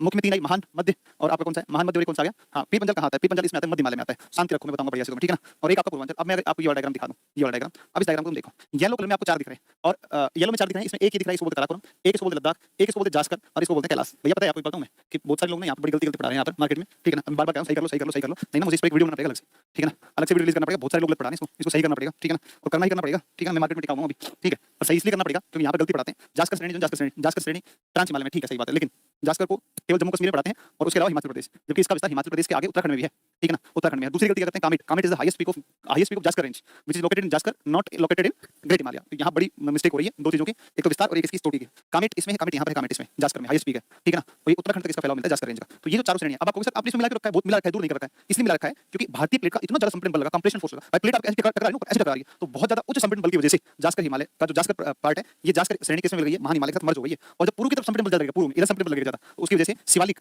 और मध्य हिमालय, अरुणाचल में दोनों मिल गई हैं। डापला, मिरी, अबोर और मिसमी पहाड़ियां कहलाती हैं। ये मध्य हिमालय में पीपंजाल, धौलाधर, नागटिब्बा, मंसूरी, महाभारत, डोकिया पर्वत, ब्लैक माउंटेन, डापला, मिरी, अबोर और मिसमी पहाड़ियां ये आपकी फैली हुई है। अभी इनके ऊपर आएंगे तो एक एक करके डिटेल से बात करेंगे, बहुत विस्तार से इनके ऊपर, है ना। बहुत डिटेल डिस्कशन इनके ऊपर करना है तगड़े तरीके से, ठीक है ना। तो अभी आप ये समझ गए होंगे, ऊपर हो गया आपका कौन सा? ट्रांस हो गया, काराकोरम, लद्दाख, जास्कर, कैलाश। देखो हिमालय के निर्माण के क्रम में जो सबसे पहले बना, वो सबसे पहला बना था कौन सा? ट्रांस हिमालय बना था। इसके निर्माण के क्रम में पहला ट्रांस हिमालय बना, ठीक है। फिर उसके बाद आपका महान, फिर आपका मध्य और फिर शिवालिक श्रेणी बनी, ठीक है ना। तो फिर शिवालिक श्रेणी बनी। और आप ये ध्यान रखना पूर्वांचल के अंतर्गत पट्टाई, नागा, मणिपुर और मिजो पहाड़ियां, त्रिपुरा की पहाड़ियां, है ना। यहाँ पर चटगांव की पहाड़ी आती है और यहाँ पर प्रत्येक बरेल पहाड़ी, प्रति बरेल पहाड़ी, यहाँ पर प्रति बरेल पहाड़ी। तो ये पूर्वांचल है जो नॉर्थ ईस्ट के अंदर यहाँ पर स्थित है। इनको पूर्वांचल की पहाड़ियों में अपन शामिल करते हैं, ठीक है ना। तो ये है आपकी बात यहाँ तक की। तो अब आप एक काम कर लो, ये जो मैंने आपको डायग्राम समझाया है, ये वाला डायग्राम, इसको फ्लो चार्ट को बनाओ, फिर हम ट्रांस हिमालय के ऊपर बात करते हैं। ट्रांस हिमालय पर बात करते हैं, ट्रांस हिमालय पर बात करते हैं। ट्रांस हिमालय वैसे ही बनेगा, है ना।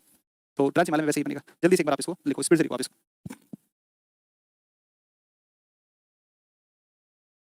लिखो भाई, लिखो ना, इसको बनाओ, इसको लिखो, जल्दी बनाओ स्पीड से। है भाई, समझ में आया सबको? ये बताओ पहले तो, पहले तो ये बताओ समझ में आया कि नहीं आया? पहले तो ये बताओ समझ में आया कि नहीं आया?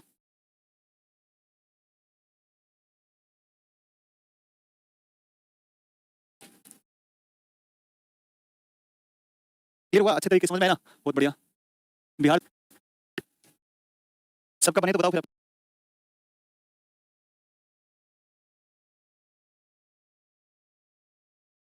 ब्रांच पर लिखो, देखो इसे तिब्बत हिमालय के रूप में भी जाना जाता है।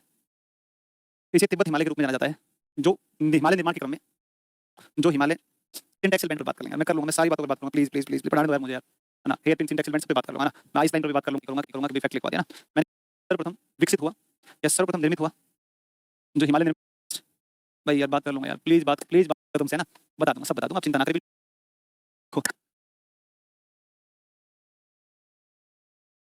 बिल्कुल बेकार में अब लिखो, इसमें सारी श्रेणियां लिखो, रेंज एक एक करके, एक एक करके रेंज लिखो। सबसे पहले रेंज लिखो, 1 नंबर, इसका नाम है कौन सा? इसका नाम है पहले कौन सी? काराकोरम श्रेणी। काराकोरम श्रेणी लिखो, काराकोरम श्रेणी।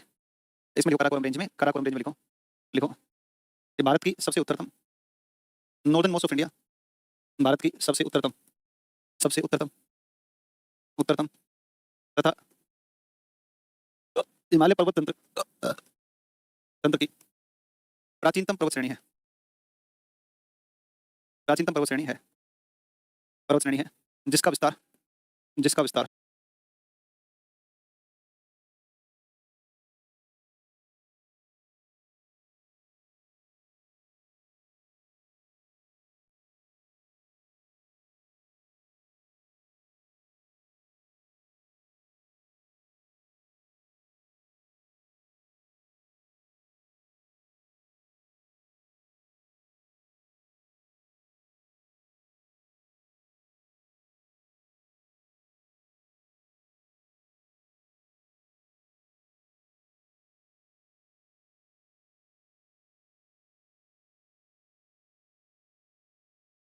एक नंबर, इसका नाम है कौन सा? इसका नाम है पहले कौन सी? काराकोरम श्रेणी। काराकोरम श्रेणी लिखो, काराकोरम श्रेणी। इसमें लिखो काराकोरम रेंज में, काराकोरम रेंज में लिखो, लिखो ये भारत की सबसे उत्तरतम, northern most of India, Bharat की सबसे उत्तरतम, सबसे उत्तरतम, उत्तरतम तथा हिमालय पर्वत तंत्र तंत्र की प्राचीनतम पर्वत श्रेणी है, प्राचीनतम पर्वत श्रेणी है, पर्वत श्रेणी है जिसका विस्तार लद्दाख व तिब्बत में मिलता है, तिब्बत में मिलता है, लद्दाख तिब्बत में मिलता है, लद्दाख तिब्बत में मिलता है, लद्दाख तिब्बत में मिलता है, ठीक है ना। लद्दाख तिब्बत में मिलता है। लिखो इसके बाद में इसे इसे तिब्बत की रीढ़ या मेरुदंड मतलब बैकबोन कहा जाता है, इसे तिब्बत की रीढ़ या मेरुदंड कहा जाता है, तिब्बत की रीढ़ या मेरुदंड कहा जाता है, तिब्बत की रीढ़ या मेरुदंड कहा जाता है, तिब्बत की रीढ़ या मेरुदंड कहा जाता है। फिर लिखो इसे कृष्णगिरी के रूप में भी जानते हैं, इसे कृष्णगिरी के रूप में भी जानते हैं, इसे कृष्णगिरी के रूप में भी जानते हैं, इसे कृष्णगिरी के रूप में भी जानते हैं, इसे कृष्णगिरी के रूप में भी जानते हैं, इसे कृष्णगिरी के रूप में भी जानते हैं, कृष्णगिरी के रूप में भी जानते हैं, कृष्णगिरी के रूप में भी जानते हैं। लिख लिया सबने। अब मैं अभी इसके बारे में बहुत बातें लिखनी है, अभी मैं एक डायग्राम बनाता हूँ, पहले सुनो।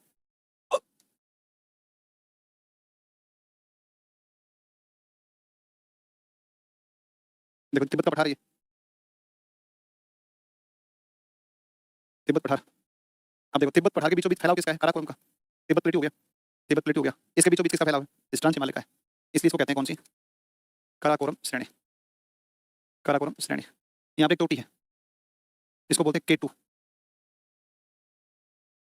या गोडविन ऑस्टिन या गोरीनंदा पर्वत, गोरीनंदा पर्वत या सैविज पर्वत,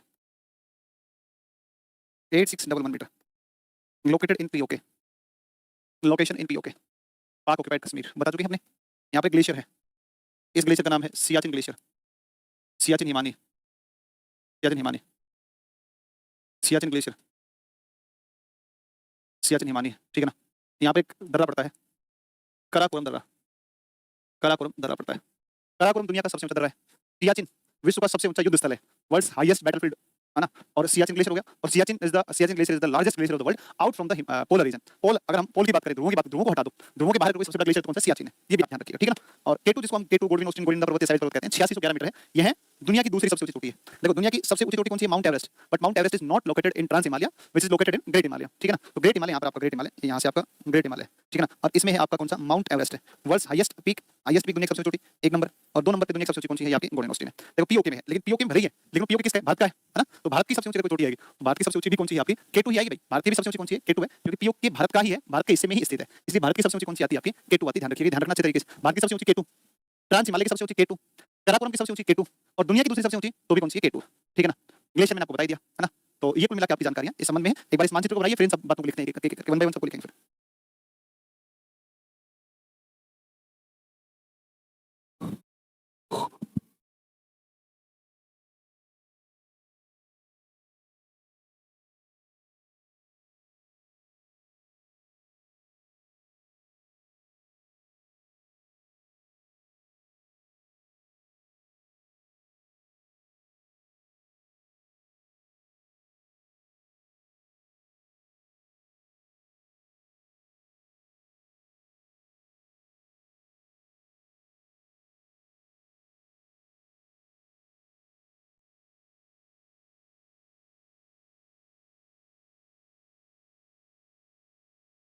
फिर हमने काराकोरम भारत के उत्तरतम हिमालय पर्वत तंत्र की प्राचीनतम पर्वत श्रेणी है, जिसका विस्तार तिब्बत में मिलता है ना। लद्दाख व तिब्बत में मिलता है, लद्दाख व तिब्बत में मिलता है।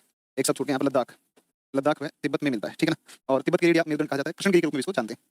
इसमें हमने काराकोरम एक आगे दला पड़ता है, ये दर्रे हैं यहाँ पर, और ये चोटी वगैरह सब बातें यहाँ पर थी। अब हमें आगे इसमें लिखना था इस चोटी के बारे में ना।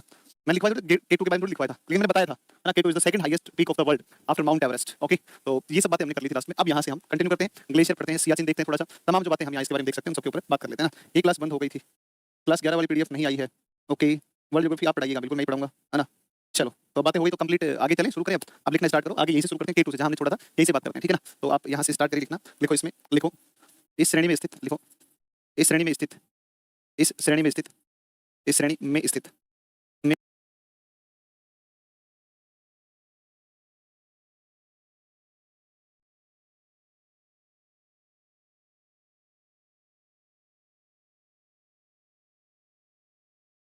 केटू देखो केटू के बारे में बाकी सारे नाम तो यहाँ लिख दिए, केटू, गोडविन, ऑस्टिन, गोविंद पर्वत, सैविज पर्वत, 86 का, ये सब जानकारी जो यहाँ पर लिख दी है, इनको वहाँ नहीं लिख रहे हैं, बस केवल केटू लिख रहे हैं ना। केटू विश्व की दूसरी, विश्व की दूसरी, जबकि जबकि फ्रांस हिमालय अथवा अथवा काराकोरम अथवा भारत अथवा भारत अथवा भारत की सर्वोच्च चोटी, भारत की सर्वोच्च चोटी, सर्वोच्च चोटी है, सर्वोच्च चोटी है जिसकी अवस्थिति पीओके में है, जिसकी अवस्थिति पीओके में है, which is located in POK, अवस्थिति पीओके में, पीओके में है ना, जिसकी अवस्थिति पीओके में है। ये लिखो आप एक बार, है ना।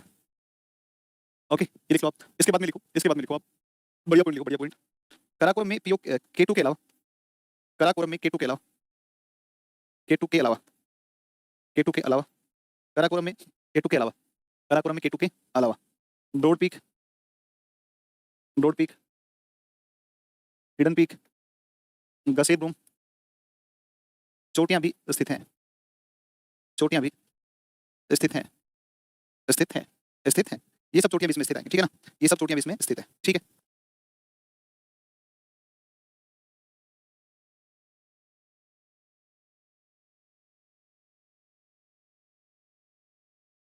एक वीडियो का मेरा तुम नहीं बनाया तो वही तो गलत बात है ना, है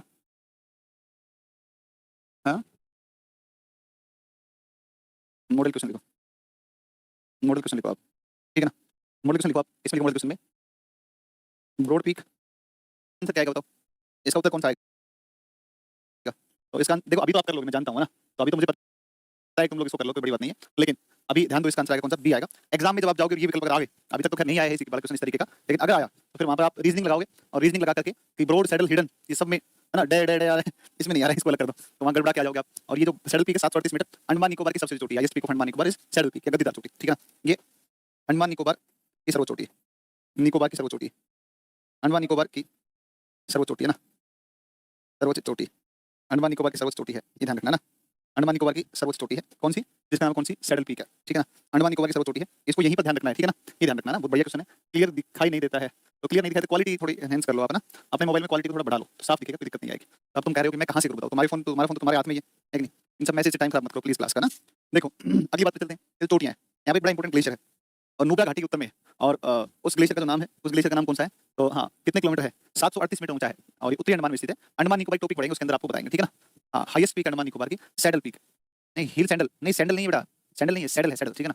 हाँ चलो आगे चलें, तो अगली बात पर चलते हैं, इसमें ग्लेशियर है, उस ग्लेशियर का नाम है सियाचिन, सियाचिन दुनिया का सबसे ऊंचा युद्ध स्थल है। एक बात, सियाचिन अगर ध्रुवीय क्षेत्र के बाहर जाओगे, out from the glacier polar region, glacier Siachen glacier is the largest glacier of the world, दुनिया का सबसे ऊंचा हाईएस्ट या सर्वोच्च बैटलफील्ड भी ग्लेशियर है, और ये आपका जहां पर है, ये श्रेणी कौन सी है, काराकोरम है, नुब्रा घाटी के उत्तर में अवस्थित है। तो नुब्रा घाटी में जो पानी है, नुब्रा में जो नुब्रा नदी में जो पानी है वो सियाचिन की पिघलने से ही आता है, स्पार ग्लेशियर भी है, बियाफो भी है, बाल्टोरो भी है ना, ये सब इसके अंदर अवस्थित है, ठीक है ना। सर जी कट हिंदी इंग्लिश में भी होगा मतलब, हाँ चलो देखो एक बार हिंदी मैं इंग्लिश में बोल देता हूँ, अब ग्लेशियर जो वर्ड इंग्लिश का ही है, अब हिंदी वाले भी कह सकते हैं नहीं नहीं सर हिमानी बोलो हिमानी, ये हिंदी वाले कुछ नहीं बोलते हैं, इंग्लिश बोलते हैं, तो तुम लोग गदर मचा देते हो, ऐसे मतलब तुम लोग ध्यान दो थोड़ा सा। देखो लिखो इसमें, इस श्रेणी में, इस श्रेणी में, इस श्रेणी में स्थित, इस श्रेणी में इस श्रेणी में श्रेणी में नुब्रा घाटी के उत्तर की ओर स्थित, नुब्रा घाटी के उत्तर की ओर, in the south of, in the north of Nubra valley, Nubra घाटी के उत्तर में, नुब्रा घाटी के उत्तर में Siachen glacier, Siachen glacier, Siachen glacier अवस्थित है, अवस्थित है, अवस्थित है, अवस्थित है, जो कि विश्व का,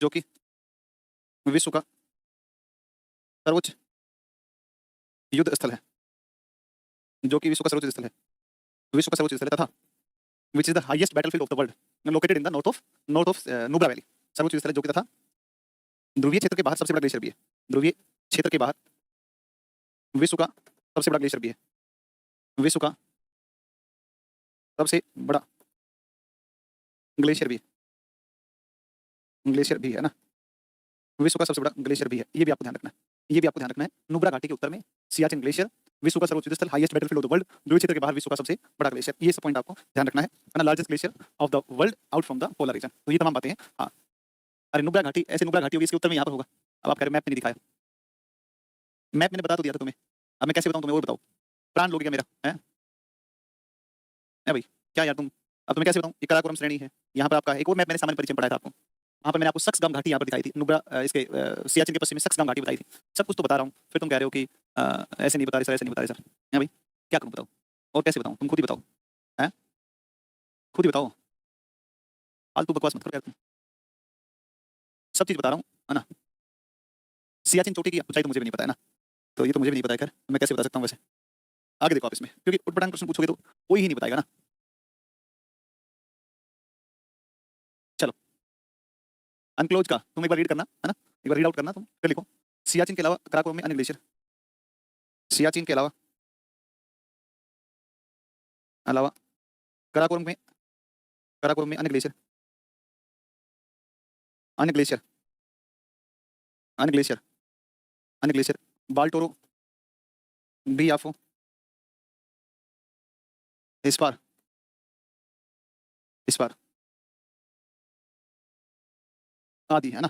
तो अन्य ग्लेशियर जो है ना, तो उसमें बाल्टोरो है, बियाफो है, और एक कौन सा है? इस्पार। ये सब ग्लेशियर भी किसमें पड़ते हैं? या काराकोरम में ही स्थित है ना? सियाचिन तो है ही, इसके अलावा ये सब ग्लेशियर भी आप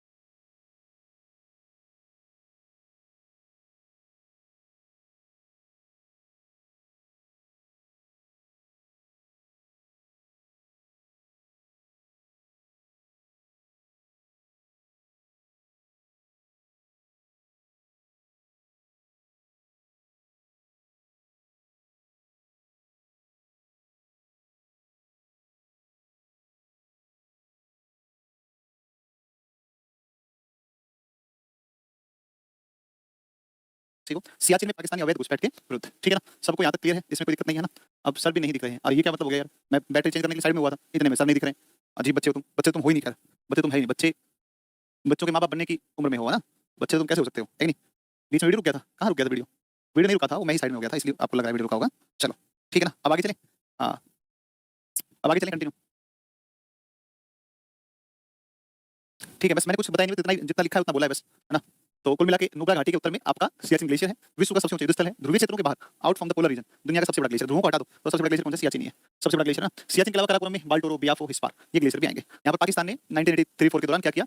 अवैध रूप से घुसपैठ करी थी, ठीक है ना? और अवैध घुसपैठ जब करी तो 1984 में, 1984 में इसमें हमने चलाया, कौन सा हमने चलाया? आवाज 10 मिनट से नहीं है, वैसा कुछ थोड़ी ना है यार। अच्छा, तुमने लिखा होगा ये सारा का सारा यहाँ तक का, ठीक है ना? चलो, साइज का क्रम भी पूछेगा क्या? हाँ भाई, पूछ सकता है ना। 1924, अच्छा 1924, ये कहाँ से देखा है भाई? है भाई, ये 1924 कहाँ से देखा है? 24 कैसे हो सकता है? आजाद 47 में हो रहा है, पाकिस्तान 47 में बन रहा है, घुसपैठ 83-84 में हो रही है, 24 में सियाचिन में कोई जा ही नहीं रहा था वहां पर, 1924 के अंदर कोई देख नहीं रहा था सियाचिन की तरफ। बावड़ी हो क्या?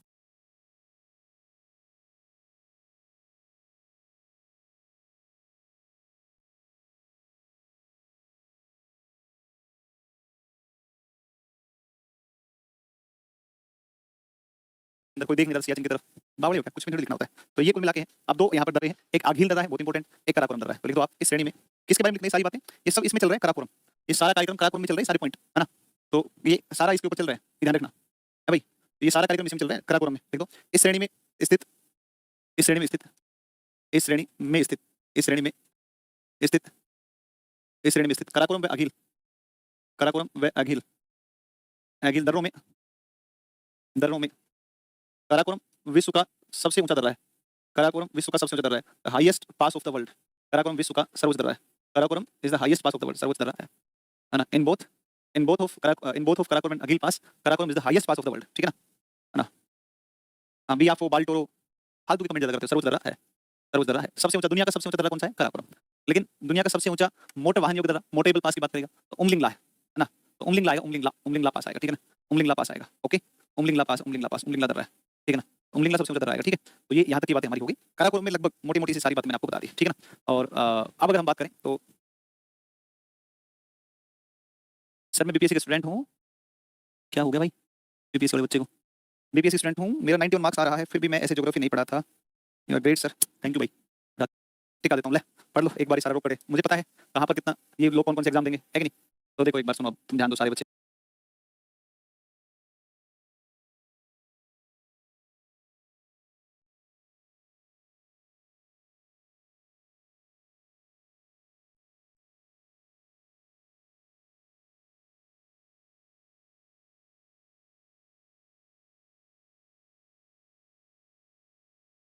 भाई सुनना, अभी अभी कुछ करना मत कर भाई, अभी कार्रवाई मत करना कुछ भी, अभी कुछ कार्रवाई नहीं करना है कभी, अभी तुम लग जाओ इस पे।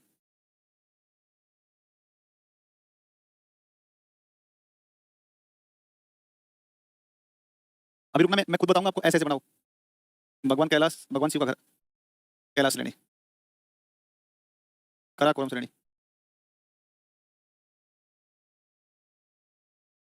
ये है कौन सी? लद्दाख श्रेणी। ये है आपकी जास्कर श्रेणी। ये आपकी कौन सी? महान हिमालय।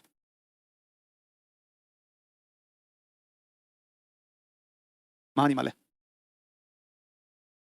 है ना? यहाँ पर आपका एक ही पड़ता है, इसका नाम मानसरोवर, इसका नाम सिंधु नदी। सुनना पहले आप एक एक बात को। कराकोरम पास, कराकोरम दर्रा, पहले सुन लेना, मैं टाइम दूंगा 5 मिनट आराम से बनाने के लिए। अगीन दर्रा, लद्दाख श्रेणी में पूरी भाग में उमलिंगला पास। उमलिंगला, देखो ला का मतलब दर्रा होता है, लेकिन हम गलत बात अपने दोबारा नहीं लिखना चाहिए, लेकिन सामान्यतः अपन लिख लेते हैं इसको ना। खरदुंगला दर्रा तो छोड़ दो अभी। लेह, लेह नगर, ओटुला दर्रा, जास्कर श्रेणी का ओटुला। बारालाचा,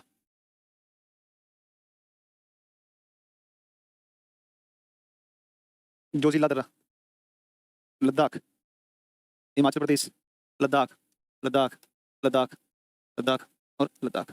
पहले एक बार इस डायग्राम को सुन लो आप अच्छे से, जब इसको प्रॉपर्ली सुन लोगे तो आपको मजा आ जाएगा, ठीक है ना? और याद हो जाएगा तुरंत, ठीक है ना? अब इनको एक एक करके अपन समझते हैं। हाँ, इसको रिपीट नहीं, इसको याद करवाएंगे आपको, ठीक है ना? रिपीट नहीं करूंगा, आपको याद करवाएंगे इसको। फिर देखो आप यहाँ पर उत्तराखंड में घाटी है, फूलों की घाटी। कौन सी घाटी है? फूलों की घाटी, फूलों की घाटी है ना, फूलों की घाटी। फ्रैंक स्माइथ, ब्रिटिश एक पर्वतारोही दल था। फ्रैंक स्माइथ था, 3-4 लोग थे, एग्जैक्टली नहीं पता कितने लोग, ध्यान मुझे भी नहीं है। 1931 में कामेट अभियान पर गए थे लोग, ऊपर गए थे, ऊपर से कामेट पर चढ़े थे 1931 में। जब वापस आए ना वहां से, वापस आते समय इन्होंने एक भिवंदर घाटी, भिवंदर घाटी, भिवंदर घाटी, भिवंदर घाटी उत्तराखंड, ध्यान रखना भिवंदर घाटी कहाँ पर? उत्तराखंड है। और इस भिवंदर घाटी के अंदर एक दृश्य देखा, बहुत खूबसूरत, फूलों के बहुत सारे पेड़ थे वहाँ पर, पौधे थे, और खूबसूरत उस खूबसूरत के अंदर, उस खूबसूरत पेड़ों के अंदर आप देखोगे तो उन खूबसूरत फूलों वाले क्षेत्र को देखा। और उन्होंने 1938 में फ्रैंक स्माइथ ने किताब लिखी वैली ऑफ फ्लावर्स। और वैली ऑफ फ्लावर्स की अगर बात करें, सर सियाचिन ग्लेशियर सबसे बड़ा है, दूसरा सबसे बड़ा है सियाचिन ग्लेशियर सबसे बड़ा है ध्रुवीय क्षेत्रों के बाहर। ध्रुव छोड़ दो, लैम्बर्ट पैम्बर्ट छोड़ दो, ध्रुवों के छोड़ दो, ध्रुवों के बाहर सबसे बड़ा कौन सा है? वो सियाचिन है, ये ध्यान रखना है, ठीक है ना? तो 1931 में फ्रैंक स्माइथ और उनके साथी कामेट अभियान पर गए और उन्होंने फिर इस भिवंदर घाटी के अंदर इस खूबसूरत फूलों वाली वैली को देखा। और 1938 में किताब लिखते हैं फ्रैंक स्माइथ, उसका नाम था वैली ऑफ फ्लावर्स। फिर बाद में इसका नाम फूलों की घाटी पड़ जाता है। आप देखोगे कि हाँ हाँ, मिनट एक पास, ठीक है, मतलब बहुत सारे हैं, एक नहीं। आप अगर डायग्राम निकालोगे, गूगल पे सर्च करोगे, तो गूगल पर सर्च करोगे तो आपको बहुत सारे ऐसे मिलेंगे जब आप कहोगे सर ये तो बताया नहीं आपने। लेकिन मैंने जो बताया है, आप सिर्फ उतना पढ़ लीजिए, क्योंकि वो आपके एग्जाम के लिए इंपॉर्टेंट है, सिर्फ वही बात कर रहा हूँ मैं आपसे, ठीक है ना? तो आप गूगल निकालेंगे, किताब उठाएंगे तो बहुत चीजें मिलेंगी आपको। अरे सर कुछ नहीं पढ़ाते हो आप तो, है ना? और तो बताया नहीं है ना, अब क्या करना है वो तुम्हारे हाथ। और अब इसकी सबसे ऊंची है लद्दाख श्रेणी की सबसे ऊंची कौन सी? राकापोसी। और लद्दाख श्रेणी की सबसे ऊंची राकापोसी है, लद्दाख श्रेणी में स्थित है। और दुनिया की सबसे अधिक तीव्र ढाल वाली चोटी कौन सी? राकापोसी है, लद्दाख की है। लद्दाख में दो सक्सनाम घाटी को नुब्रा घाटी कहते हैं ना यार, ऐसा थोड़ी होता है भाई, अलग अलग है। जास्कर श्रेणी में, अच्छा, इसमें लद्दाख में दो दर्रे, एक दर्रा पश्चिम में देखोगे तो इसका नाम है खरदुंगला, एक दर्रा पूर्व में है उमलिंगला। दुनिया का पहले सबसे ऊंचा मोटर वाहन दर्रा कौन सा था? खरदुंगला। मोटेबल पास, सड़क पर बना हुआ है, गाड़ियां आती जाती है, वो सबसे ऊंचा मोटेबल कौन सा था? खरदुंगला। लेकिन अभी सबसे ऊंचा कौन बन गया? 19 फीट पर उमलिंगला बन गया है, बीआर ने इसको बनाया, ठीक है ना? फिर नीचे जास्कर में आओगे तो फोटोला और बारलाचा, फोटोला और बारलाचा दो दर्रे, एक फोटोला हो गया और एक फोटोला के अलावा कौन सा हो गया? आपका बारलाचा हो गया। फिर देखो आपका ये आपकी महान हिमालय आ गया, महान हिमालय, इसके नीचे मध्य हिमालय, और मध्य हिमालय में एक श्रेणी आती है, इसका नाम पीर पंजाल,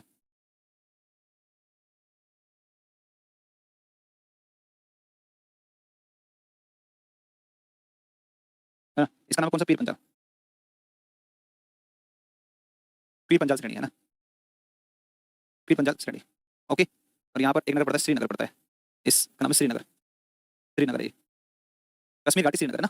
तो जब आप श्रीनगर से और लेह जाते हैं, श्रीनगर से लेह जाएंगे तो आप पार करेंगे फिर जोजिला दर्रा महान हिमालय में, कोटुला दर्रा जो कि आपका जास्कर में, और फिर पहुंचेंगे लेह। लेह जब सियाचिन जाएंगे तो लेह से सियाचिन जाते समय आप पढ़ेंगे कौन सा पार? खरदुंगला, खरदुंगला, खरदुंगला पास, खरदुंगला पास, ओके, है ना? बारालाचा दर्रा है, बारालाचा हिमाचल प्रदेश के अंदर, ठीक है ना? तो ये आपका कुल मिला के मैप है, समझ में तो कुछ आया होगा। अब 5 मिनट का समय दे रहा हूँ, 39 हो गए, 14:43 तक 4 मिनट समय है। इस मैप को प्रॉपर तरीके से बनाओ, अच्छे तरीके से बनाओ, यहीं बगल में खड़ा हुआ हूँ मैं, साथ में बैठा हूँ आपके यहीं पर। फटाफट जल्दी से इस मानचित्र को बनाओ, बहुत इंपॉर्टेंट है, बहुत बहुत इंपॉर्टेंट है, बनाओ इसको।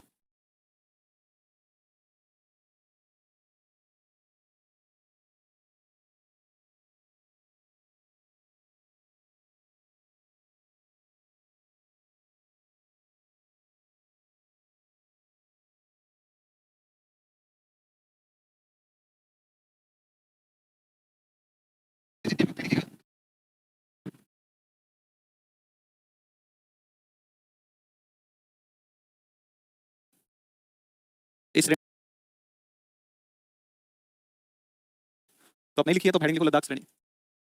लद्दाख श्रेणी।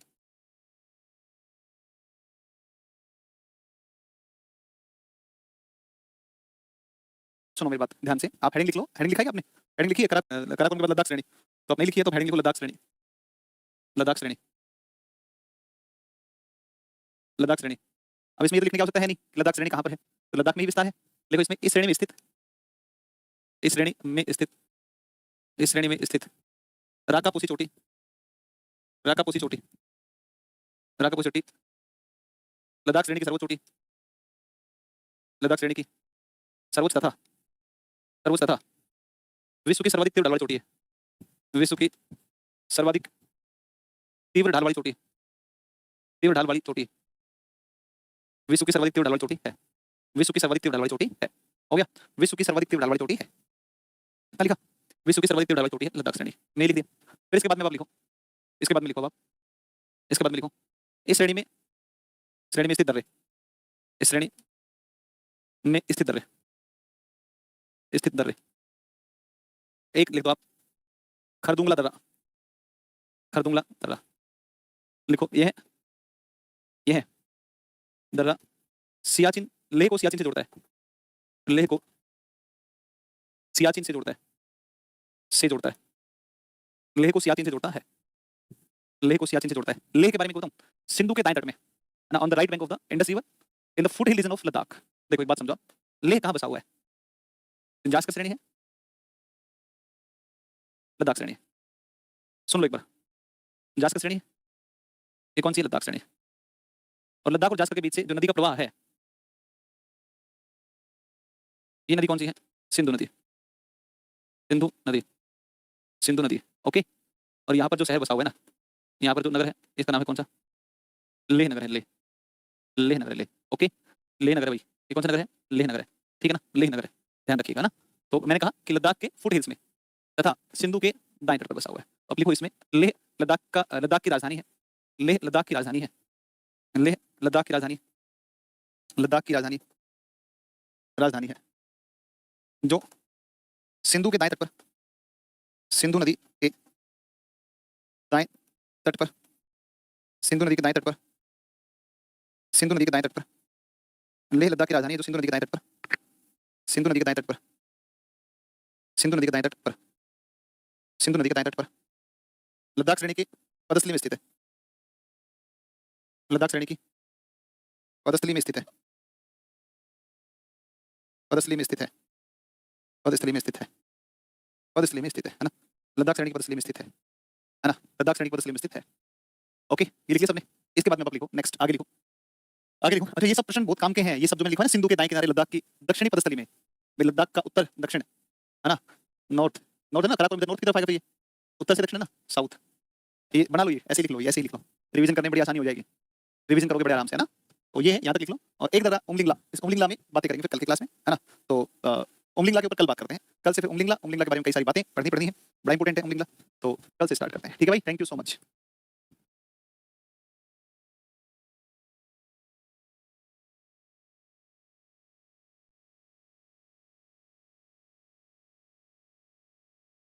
नीचे बता दो एक बार, और फिर हम क्लास पर बात करेंगे। लास्ट की जो क्लास थी, उस लास्ट की क्लास में हमने क्या क्या पढ़ा था, तो आ जाओ जरा इस पर बात कर लेते हैं। पहले इस लास्ट की क्लास पर डिस्कस करते हुए फिर आगे बढ़ेंगे, ठीक है। तो भाई देखो एक बार ध्यान दो, यहाँ पर हमने पढ़ा था कि सब ये जो श्रेणी है इसका नाम काराकोरम है, काराकोरम के नीचे लद्दाख है, लद्दाख के नीचे जास्कर है, जास्कर के नीचे महान हिमालय है, और इस तरफ आप लद्दाख के बगल में यहाँ तिब्बत में देखोगे, तिब्बत में कौन पड़ता है? आपका कैलाश है। यहाँ पर हमने बात कर ली थी, यहाँ तक की। इसके बाद में बात करते हैं, तो जरा कैलाश, इस काराकोरम श्रेणी में एक दर्रा पड़ता है अघिल दर्रा, एक दर्रा पड़ता है, इसका नाम है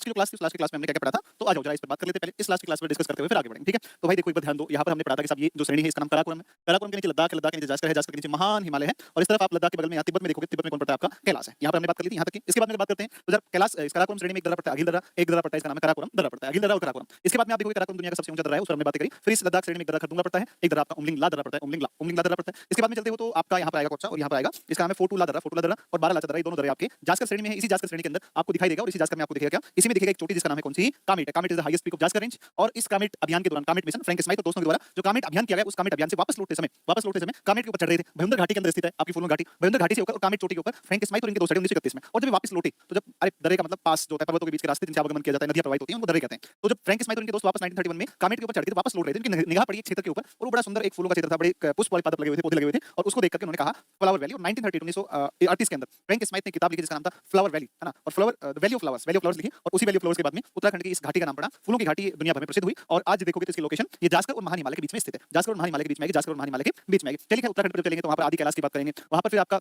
ये जो तमाम चीजें हैं ना, उन पर एक एक करके हम आएंगे। अब ये दर्रे मुझे बताने थे आपको, तो फोटो डाल रहा था। पहले तो हम बात कर रहे थे लद्दाख श्रेणी की। अब आप लद्दाख श्रेणी के अंदर खरदुंगला देख लो, उमलिंगला। खरदुंगला दर्रे एक बार लेह से सियाचिन, तो लेह से जब सियाचिन जाएंगे आप, तो लेह को सियाचिन से जोड़ता है कौन सा दर्रा, खरदुंगला दर्रा। इसको हमने कल की क्लास में लिख लिया था, बहुत इंपॉर्टेंट है ये वाला। तो खरदुंगला दर्रे के बारे में लिखा था, लद्दाख श्रेणी लिखी थी और एक लिखा था हमने खरदुंगला दर्रा। यह दर्रा आपका लेह को सियाचिन से जोड़ता है, लद्दाख के अंदर स्थित है। इसके अलावा लेह के बारे में हमने पढ़ा था कि सब जास्कर और लद्दाख श्रेणियों के बीच में सिंधु नदी प्रवाहित होती है। जास्कर लद्दाख के बीच सिंधु है, सिंधु के दाएं तट पर लेह नगर बसा हुआ है। सिंधु का दाएं तट है ना, दाएं तट पर, ठीक है ना। तो सिंधु के दाएं तट पर, ये ध्यान रखना आप, इस बात का विशेष ध्यान रखना, सिंधु के दाएं तट पर ना। अच्छा नीचे लिखा हुआ है, तो लेह लद्दाख की राजधानी है, तो सिंधु नदी के दाएं तट पर लद्दाख श्रेणी की पदस्थली में स्थित है। तो ये भी मैंने आपको लिखवा दिया था। और लद्दाख श्रेणी के लिए हमने कुछ लिखा था। आज हम पढ़ेंगे कि लद्दाख जो आपका पठार है, इस क्षेत्र में एक और पठारी भाग पड़ता है जो चांगथांग पठार के नाम से जानते हैं ना, तो चांगथांग पठार कहते हैं। और इसके अलावा यहाँ पर हम देखेंगे लद्दाख एक शीत मरुस्थल है, कोल्ड डेजर्ट है ना। लद्दाख एक शीत मरुस्थल है, लेकिन शीत मरुस्थल बीएसआर बायोस्फीयर हिमाचल प्रदेश में यूनेस्को की सूची के अंदर हाल ही में शामिल किया गया, जो भारत का 13वां है। बहुत इंपॉर्टेंट रहेगा। लद्दाख शीत मरुस्थल है, कोल्ड डेजर्ट है, but cold desert biosphere reserve है वो आपका कहां लोकेटेड है, तो वो कहां पर आएगा, हिमाचल प्रदेश आएगा। बहुत इंपॉर्टेंट, उस सेशन को हम अलग से कवर करेंगे, अभी नहीं अलग से कवर करेंगे, ठीक है ना। तो खरदुंगला लिखिए। खरदुंगला के बाद में हमें लिखना है कौन सा, ये लिखना है उमलिंगला दर्रा। तो आगे कंटिन्यू इसी में आप लिखें उमलिंगला दर्रा। आप लिखिए उमलिंगला दर्रा, है ना। इसको लिखो उमलिंगला, उमलिंगला, ठीक है ना। उमलिंगला ये लिख दो, ला या दर्रा, है ना। तो ला का देखो हिमालय क्षेत्र में ला का अर्थ ही दर्रा होता है ना।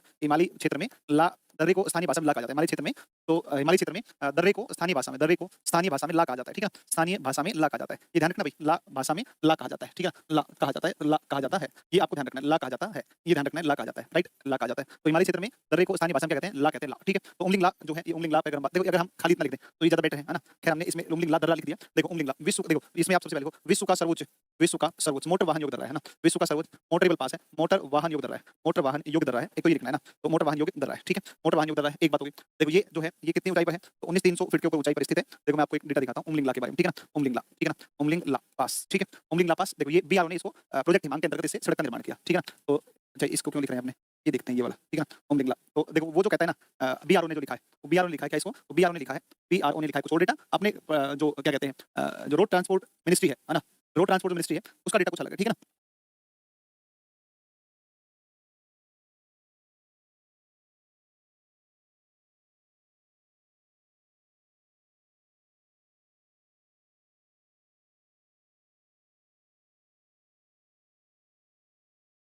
देखो इसमें ध्यान दो एक बार, ये वाला आप एक बार थोड़ा फोकस करो एक बार। ये देखो ये 19,024 फीट रखा है ना। लेकिन जब आप उसको निकालेंगे क्या कहते हैं अरे तो पीआईबी है, प्रेस इंफॉर्मेशन ब्यूरो। तो पीआईबी का डेटा थोड़ा सा अलग आपको देखने को मिलेगा ना। तो देखो लिखो आप इसमें विश्व का सबसे ऊंचा मोटर वाहन योग दर्रा है, लिखो इस यह दर्रा चिसुमली व दमचोक को जोड़ता है, व टेमचोक है ना, टेमचोक को जोड़ता है, टेमचोक को आपस में जोड़ता है ना, आपस में जोड़ता है ना, आपस में जोड़ता है ना। टेमचोक को आपस में जोड़ता है, ठीक है। टेमचोक को आपस में जोड़ता है जिससे जिससे सड़क निर्माण का कार्य, जिससे सड़क निर्माण का कार्य, ऐसे लिखो जिस सड़क निर्माण का कार्य, निर्माण का कार्य है ना, सड़क निर्माण का कार्य जो है वो किसने किया, बीआरओ द्वारा, बीआरओ द्वारा, बीआरओ द्वारा प्रोजेक्ट हिमांग के अंतर्गत किया गया, प्रोजेक्ट हिमांग के अंतर्गत किया गया, प्रोजेक्ट हिमांग है ना, प्रोजेक्ट हिमांग के अंतर्गत किया गया, के अंतर्गत किया गया, ठीक है ना, अंतर्गत किया गया, अंतर्गत किया गया, ठीक है। कितनी ऊंचाई पर है, किया गया। जो बीआरओ ने अपना माइलस्टोन लगाया है वो 19,024 फीट के ऊपर लगा रखा है। ये सबसे ऊंचा पॉइंट है यहाँ, ये सबसे ऊंचा है। लेकिन जब आप पीआईबी में जाएंगे तो पीआईबी में आपको डेटा मिलेगा कितना, तो वो मिलेगा कितना, तो मिलेगा आपको 19,300 फीट ऊंचाई है ना। ध्यान रखना पीआईबी और इसमें दोनों में थोड़ा सा इन दोनों में फर्क है, दोनों में थोड़ा सा फर्क है, अंतर है दोनों के अंदर। तो खैर है तो है ही, अपन क्या कर सकते हैं इसमें ना। तो अब दोनों ही सरकार ने लिखे हैं ना 19,300। देखो मेरे पास एक नोट्स हैं और ये बहुत बहुत प्यारे नोट्स है ना, ये बहुत प्यारे नोट्स है ना। तो ध्यान रखना बहुत अच्छे नोट्स मेरे पास में रखे हैं, है ना, बहुत अच्छे नोट्स मेरे पास में, ठीक है। लिखो इसमें फीट की ऊंचाई पर, ये ऊंचाई पर, ये पीआईबी डेटा बता रहा हूं मैं आपको ना। ये डेटा किसका है, pi press information bureau data, ये ठीक है। पीआईबी अपन जब पढ़ते हैं तो उसके अंदर यही डेटा आपको देखने को मिलता है, यही वाला। और 17,700 मीटर की ऊंचाई पर कौन आएगा, तो 17,700 मीटर की ऊंचाई पर आएगा कौन, तो 17,700 मीटर की ऊंचाई पर आएगा कौन सा, ये आएगा आपका खरदुंगला। खरदुंगला कितने पर है, तो ये 17,700 है ना, 17,700 मीटर, ठीक है ना, मीटर की औसत ऊंचाई, ये ऊंचाई पर औसत ऊंचाई। तो इसमें कितना कर देंगे, तो 17,700 कौन आएगा तुम्हारा, ये 17,700 आएगा तुम्हारा कौन सा, तो 17,700 आएगा खरदुंगला। और उमलिंग आएगा कितना, 19,300, बहुत इंपॉर्टेंट है। अब मैं आपको एक बहुत अच्छा क्वेश्चन लिखवाता हूँ, मैं आपको गजब का प्रश्न लिखवाता हूँ, बहुत प्यारा प्रश्न है। सुनिए बेटा एक बात पर ध्यान दीजिए। हमारे यहाँ की एक महिला है बिहार की, ठीक है ना, और बिहार की महिला है दुनिया के सबसे ऊंचे motorable pass, the highest motorable pass of the world, इसमें साइकिल से यात्रा करने वाली और साइकिल से इसमें चढ़ाई करने वाली या साइकिल के माध्यम से यहाँ पर पहुंचने वाली ये महिला बनी है सविता महतो, है ना? कितना बढ़िया प्रश्न बता दिया मैंने तुम्हें, हाँ? अरे तुम्हें ताली बजानी चाहिए थी अब तक तो, ठीक है ना? तो बहुत अच्छा प्रश्न है, पेपर में आ जाए तो आप बड़ी बात मत मानना इसको, है ना? कि यार ये प्रश्न आ गया, नहीं आना चाहिए था, आएगा भाई साहब, आएगा, बड़ा शानदार प्रश्न है, तो नोट करके आप एक पॉइंट लिखो, है ना? देखो तो तुम्हारे आप एडीओ में पूछ ले या सीजीएल वाले एग्जाम में पूछ ले, मतलब मेरा प्रेडिक्शन था कि बीपीएससी पूछेगा इसको, लेकिन पूछा नहीं, ठीक है कोई बात नहीं है, इस बार नहीं पूछा। और अब की बार जो है हो सकता है कि आपसे प्रश्न चर्चा करें, किसी न किसी परीक्षा में देखने को मिले आपको कि Umling La which is the highest notable pass of the world, इस पर चढ़ने वाली पहली महिला साइकिल से, है ना? तो साइकिल के माध्यम से चढ़ने वाली पहली महिला कौन बनी है? सविता यादव है ना, सविता महतो जिनका नाम है, ठीक है ना? हाँ, आप आगे खड़े हो जा रहे हैं, ले भाई मैं साइड में हो जाता हूँ, अरे बिस्तर ले आओ, ये सोऊंगा मैं, है ना? बच्चे क्लास चल रही है, बस ए मैडम बिस्तर लाओ जल्दी फटाफट, सोना है बच्चे का, आगे खड़ा हुआ हूँ मैं, यहीं सो जाता हूँ मैं, यहीं पे बिस्तर लगा के ना, यहीं सो जाता हूँ, ठीक है ना? चलो, सविता दी मेरे गाँव की है भाई, वाह बहुत बढ़िया। अगर आपको मिले तो आप बोलना कि अमित श्री सर आपकी चर्चा कर रहे थे क्लास के अंदर और बहुत प्राउडफुली बता रहे थे ना आपके बारे में, चलिए बहुत बढ़िया, बहुत अच्छी बात है, उनको दिखा देना मेरा वीडियो, ठीक है, जा करके, तो वी प्राउड है ना, हम आपके ऊपर बहुत गर्व महसूस करते हैं कि आप वहाँ पर साइकिल से गई, ठीक है? हाँ, चलो इसमें लिखो, इसमें लिखो आप, इसमें लिखो कि नोट करके लिखोगे आप, अरे सच में बिस्तर ले आई यार, ये तो बावड़ी है क्या ये लेडीज भी यार, अरे नहीं लाना था यार बिस्तर, ये सच में बिस्तर ले आई, पागल लड़की है, आप क्लास में सो गए हैं, गजब बेवकूफ है, नोट लिखो, नोट करके लिखो, नोट, गणित गणित वाले बच्चे से पागल होते हैं, गणित गणित की टीचर है ना ये, ऐसे पगली है, माध्यम से चढ़ने का पूरा असर है ना, मैं आपको उसकी बातें सुनवा के दिखा दूंगा, वो ना वो लड़का रैको डै बोलता है रैको मच पास, सर जी उस नोट्स को अपलोड कर दे सब मरुस्थल है, क्योंकि यहाँ क्योंकि यहाँ क्योंकि यहाँ क्योंकि यहाँ क्या हुआ है? क्योंकि यहाँ पर किस प्रकार की जलवायु दशाएं पाई जाती हैं? क्योंकि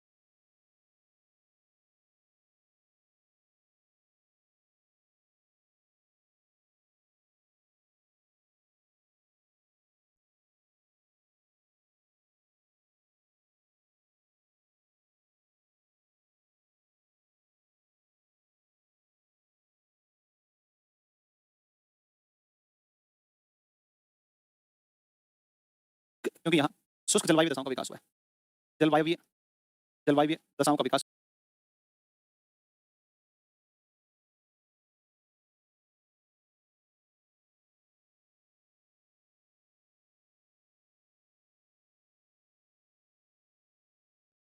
जलवायु दशाओं का विकास हुआ है, दशाओं का विकास हुआ है, का विकास हुआ है, जिसका कारण विकास हुआ है, जिसका कारण हुआ है, जिसका कारण जिसका कारण जिसका कारण क्या है? जिसका कारण आएगा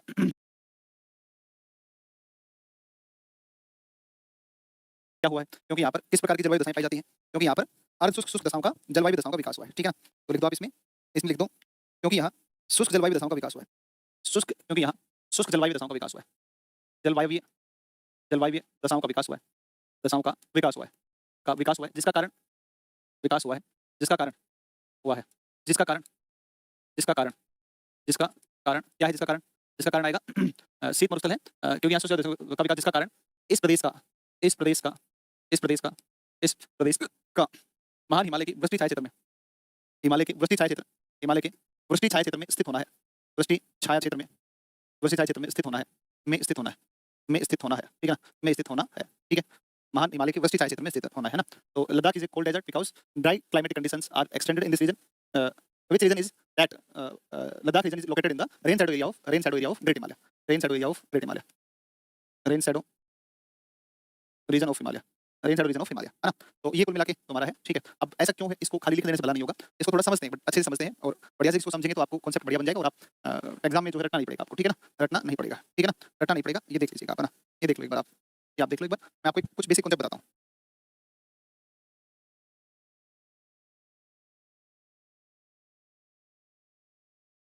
ठीक है ना?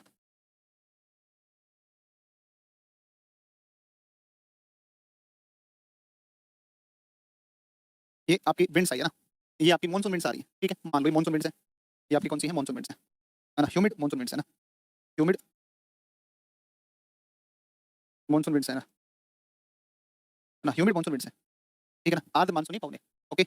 आर्द्र मानसूनी पवने, ये आर्द्र मानसूनी पवने ऐसे आएंगी, जब पवने ऐसे आएंगे ना, तो ऊपर जाकर इसका होगा ओवर टर्निंग, इसको बोलते हैं ओवर टर्निंग, इसको बोलते हैं ओवर टर्निंग, ओवर टर्निंग होगा तो क्लाउड्स पर्वत शीर्ष से उस दूरी पर फॉर्मेशन होगा क्लाउड्स का, यहाँ पर क्लाउड फॉर्मेशन होगा, और देखो मैंने सीधी नहीं करी है, मैंने आड़ी लाइन करी है, ठीक है? आड़ी लाइन करनी, आड़ी लाइन का मतलब क्या है? तीव्र वर्षा को दिखाती है, तीव्र वर्षा, हैवी रेनफॉल, हैवी रेनफॉल है ना, भारी वर्षा है ना, ये भारी वर्षा को दिखाती है, और इस तरफ जो है ना, इस तरफ जब विंड्स आएंगे तो ये ड्राई विंड्स है ना, तो ये ड्राई विंड्स आ जाएंगे, तो ये ड्राई विंड्स होंगे, शुष्क पवन होंगे, शुष्क पवन होंगे, है ना? शुष्क पवन होंगे, ओके? शुष्क पवने होंगे, राइट? शुष्क पवने होंगे, ठीक है? और ये जो रीजन है ना, यही रीजन आपको कहलाएगा rain shadow area, rain shadow, वृष्टि छाया क्षेत्र कहलाएगा,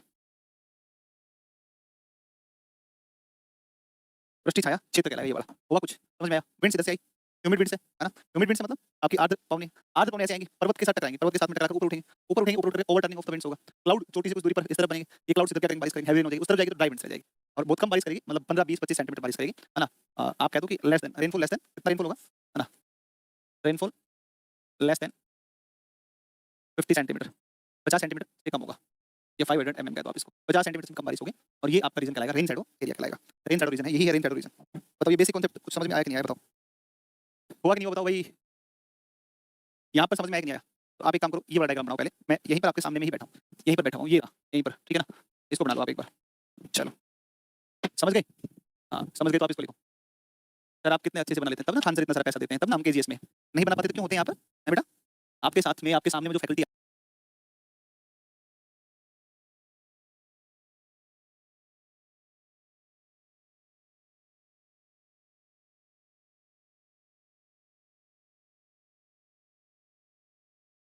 इधर शुष्क हो जाएंगे, बारिश इधर होगी सारी की सारी, इस तरफ से पवने आएंगी तो यहाँ पर शुष्क पवने ड्राई,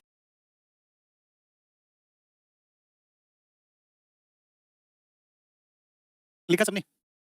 सबने बनाया? एक बार फिर से समझा दें दोबारा से, चलो दोबारा समझा दें, कौन सी बड़ी बात है भाई, ये तो घर का ही काम है ना, पढ़ाना। तो देखो ये कोई सागर है, हवाएं आई, मानसूनी पवने, आर्द्र मानसूनी पवने चलेंगी चलेंगी चलेंगी, पर्वत से टकराएंगी,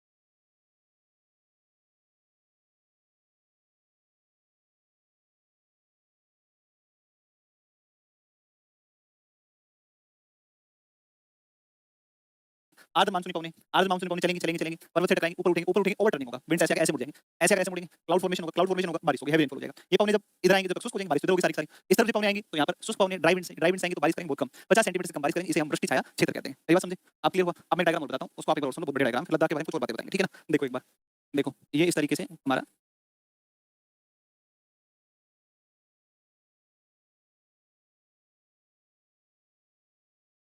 ग्रेट हिमालय, बेटा इसको बनाएंगे लेकिन अभी एक बार सुनेंगे पहले, है ना? आर्द्र मानसूनी पवने चलेंगी चलेंगी चलेंगी, पर्वत से टकराएंगी, ऊपर उठेंगे, ओवर टर्निंग होगा, विंड्स ऐसे मुड़ जाएंगे, ऐसे मुड़ेंगे, क्लाउड फॉर्मेशन होगा, बारिश होगी, हेवी रेनफॉल हो जाएगा। ये पवने जब इधर आएंगे जब शुष्क हो जाएंगे, बारिश इधर होगी सारी की सारी, इस तरफ से पवने आएंगी तो यहाँ पर शुष्क पवने ड्राई विंड्स आएंगी तो बारिश करेंगे बहुत कम, 50 सेंटीमीटर से कम बारिश करेंगे, इसे हम वृष्टि छाया क्षेत्र कहते हैं। ये बात समझे? आप क्लियर हुआ? अब मैं डायग्राम बताता हूँ, उसको आप एक बार सुनो, बहुत बड़ा डायग्राम, फिर लद्दाख के बारे में कुछ और बातें बताएंगे, ठीक है ना? देखो एक बार, देखो ये इस तरीके से हमारा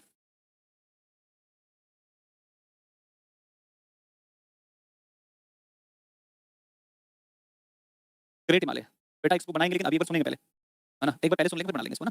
ऊपर की तरफ आपका लद्दाख पठार है, लद्दाख पठार, लद्दाख पठार है, ठीक है ना? लद्दाख पठार है, ठीक है? लद्दाख पठार है। अब आप देखो, देखो यहाँ पर इस तरीके से माउंटेन हो गया आपका कौन सा, तो इधर विंड आएगी, इस तरफ बारिश होगी, इस तरफ, तो यहाँ से विंड्स आती है कौन सी, यहाँ से आती है आपकी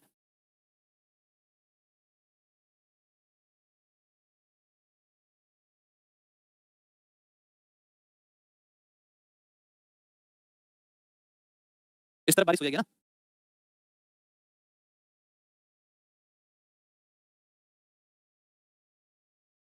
तो इस तरफ हो जाएगा आपका वृष्टि छाया प्रदेश। ये अरब सागर की शाखा, अरेबियन सी ब्रांच, अरब सागर की शाखा।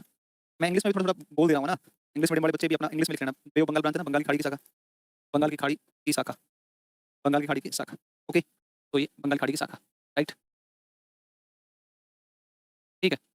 तो ये आ जाएगा आपका वृष्टि छाया प्रदेश, तो ये आपका आएगा वृष्टि छाया प्रदेश, वृष्टि छाया प्रदेश,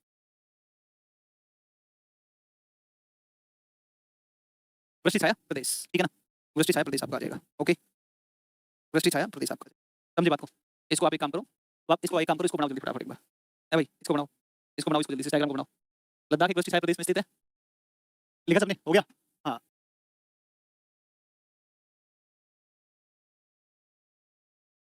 जो है स्ट्रेटेजिक वे का मतलब हो गया कि क्या पूछेगा, कहाँ फोकस ज़्यादा करना है, वो एक तरीका होता है, ठीक है ना? अब बच्चे गलती क्या करते हैं ना, वर्ल्ड ज्योग्राफी को बहुत प्रेफरेंस देते हैं बिहार के कॉन्टेक्स्ट में ना, बिहार एग्जामिनेशंस को लेकर के वर्ल्ड का कुछ रोल है ही नहीं बहुत ज़्यादा, है ना? तो अब वो गलतियाँ बच्चे करते हैं तो उनको थोड़ा देखना पड़ेगा, है ना? हाँ, चलो अब की बात देखो बीपीएससी में कितने कम क्वेश्चन आए उस पोर्शन में से, तो मैं तो हमेशा इंडियन ज्योग्राफी पढ़ाता हूँ, दबा के पढ़ाता हूँ भाई, किसी वर्ष अगर ज़्यादा आगे तो हम क्या थोड़ी है ना, बुराई कर ली मेरे दो फालतू मार्केट में जाकर के, लेकिन मैं अपने हिसाब से चलूँगा। लिखो इसमें, देखो लद्दाख, लद्दाख को स्थानीय भाषा में, लद्दाख को स्थानीय भाषा में, स्थानीय भाषा में, स्थानीय भाषा में, स्थानीय भाषा में खा पहचान कहा जाता है, खा पका, है ना? ऐसे कर लेना, खा पहचान, खा पहचान कहा जाता है, जिसका अर्थ होता है कहा जाता है। क्लास 6 की एस यानी 6 नहीं, क्लास 7-8 की एससीईआरटी किताब है, उसके अंदर ये सब दिया हुआ है। क्लास 7 की है कि क्लास 8 की है? बिहार बोर्ड की किताब, बिहार बोर्ड की। बिहार बोर्ड की किताब उसमें ये शायद ये दिया हुआ है। ये देखो मेरे सामने किताब, अरे वाह! देखो मैंने एक हाथ मारा, ड्रॉवर में रखी है मेरे पास लाइब्रेरी में किताब। आप समझो मेरे पास एक साइड पटना में है, एक साइड मेरे पास यहाँ पर घर जो सामान्य ऊँचाई है ना? तो वृष्टि छाया क्षेत्र में चीज़ दिखवाता हूँ यहाँ से, जिसका अर्थ होता है, जिसका अर्थ होता है हिमभूमि, हिमभूमि या बर्फ वाली सतह, बर्फ वाली जगह, बर्फ वाली जगह, बर्फ वाली जगह। देखो यहाँ पर एक जगह है, ठीक है? सुनो, बर्फ वाली जगह, ठीक है ना? अब सुनो आप, एक बात को सुनो आप, ध्यान दो। एक मंगोल प्रजाति, मंगोल जानते हैं? मंगोल मंगोल ईरानी प्रजाति के लोगों को पाल्टोरो कहा जाता है। पाल्टोरो, बियाफो, इस्पात, ग्लेशियर पढ़ाया था मैंने आपको, याद करो काराकोरम के अंदर। और ये मुस्लिम है वास्तव में, और मंगोलाइट प्रजाति के लोग, ये बौद्ध हैं, बौद्ध धर्म का क्या करते हैं, ये अनुसरण करते हैं। बड़े-बड़े बौद्ध मठ जो लद्दाख में मिलते हैं, इन्हें गोम्पा कहा जाता है, गोम्पा। बड़ा शानदार कंटेंट है, बड़ा शानदार कंटेंट है। लिखो, लिखो, लिखो, लिखो, लिखो ये मेरे भाई, लिखो, है ना? और यहाँ पे एक जनजाति मिलती है दरदारियन, दरदारियन जनजाति का निवास है यहाँ पर।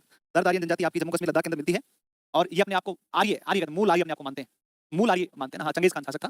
तो आप लिखो इसमें, लिखो यहाँ लद्दाख में, या फिर यहाँ लिखो, या लद्दाख में, लद्दाख में, लद्दाख में ईरानी व मंगोल, ईरानी व मंगोल लोगों को यहाँ बाल्टोरो कहा जाता है। तो मठ स्थित है, स्थित है, ओके? जिन्हें कहते हैं गोम्पा कहते हैं, ठीक है? ये आप लिख दो, गोम्पा कहते हैं। जैसे मठ, उदाहरण, इसके उदाहरण मठों के, हेमिस लामायुरु, लामायुरु ठीक से, ठीक से, ठीक से, ठीक से, ये सब मठ हैं। हेमिस है, लामायुरु है। पूछ लेगा प्रश्न, लामायुरु मठ मठ स्थित है अरुणाचल, है ना? ये ऐसे 4 ऑप्शन दे देगा, तो आप देख लेना फिर, है कि नहीं? हेमिस राष्ट्रीय उद्यान भी पूछता है कई बार। बाल्टोरो समझ में आ गया क्या है बाल्टोरो?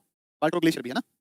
तो ये है लद्दाख क्षेत्र में। अच्छा, चांगथांग पठारी क्षेत्र भी है यहाँ पर, है ना? तो मैं आज क्लास को ओवर करूँगा यहीं पर 10-15 मिनट पहले, ठीक है ना? आज की क्लास को हम, सॉरी फॉर दैट, आज की क्लास को हम यहीं पर समाप्त करेंगे, 10 मिनट पहले करेंगे आज की क्लास को समाप्त। वैसा कभी हुआ नहीं तुम्हारी क्लास में आज तक, हमेशा टाइमली क्लास हुई है, जितनी बार हुई है ना? टाइमली क्लास हुई है हमेशा, ठीक है ना? तो है ना? हमारे रिव्यू जो है एप्लीकेशन पे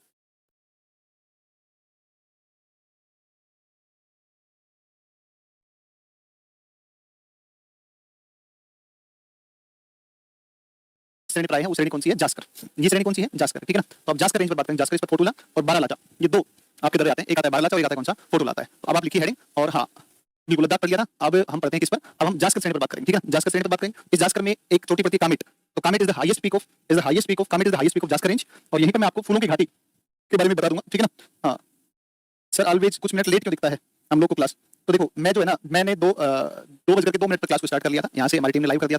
अब वो 1-2 मिनट हो सकता है कि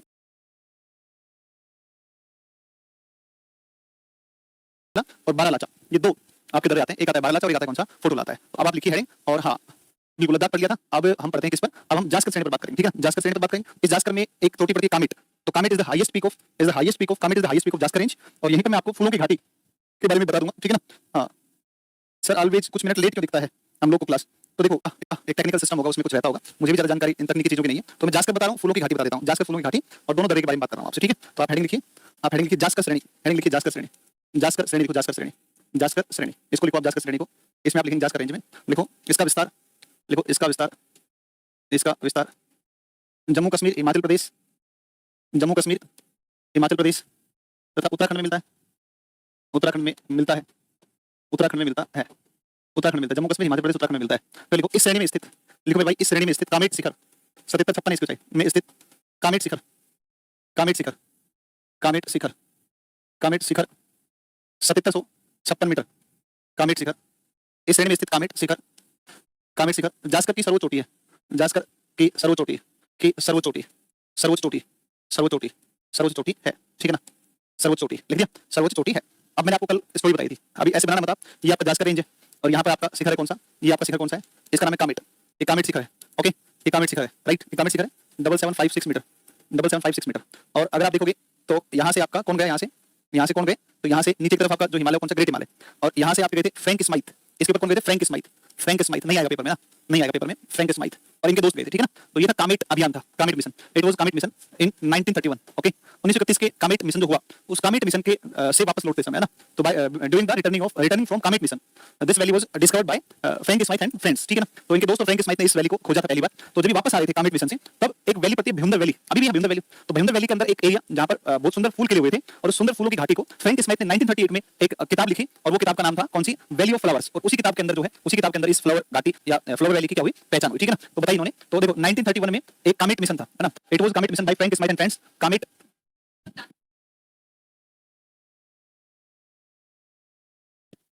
ये जो है ना 1931 कामेट मिशन, ठीक है, कामेट मिशन। तो कामेट मिशन और कामेट मिशन से 1931 और 1938 में जब ये यहाँ से आ जाते हैं फ्रैंक स्माइथ और इनके दोस्त, तो 1938 में वैली ऑफ फ्लावर्स लिखते हैं, उसमें इसकी आइडेंटिफिकेशन होती है इस पीक के बारे में। So we can say that it was the Kamet mission by Frank Smythe and the friends, okay. तो ये आइडेंटिफिकेशन हो गई, सब ऊपर गए, फिर वापस आए, तो पता चला कि यहाँ पर बहुत सुंदर एक वैली है जिसको वैली ऑफ फ्लावर्स कहते हैं, फूलों की घाटी। फिर क्या हुआ कि in 1982 it was announced as national park, okay.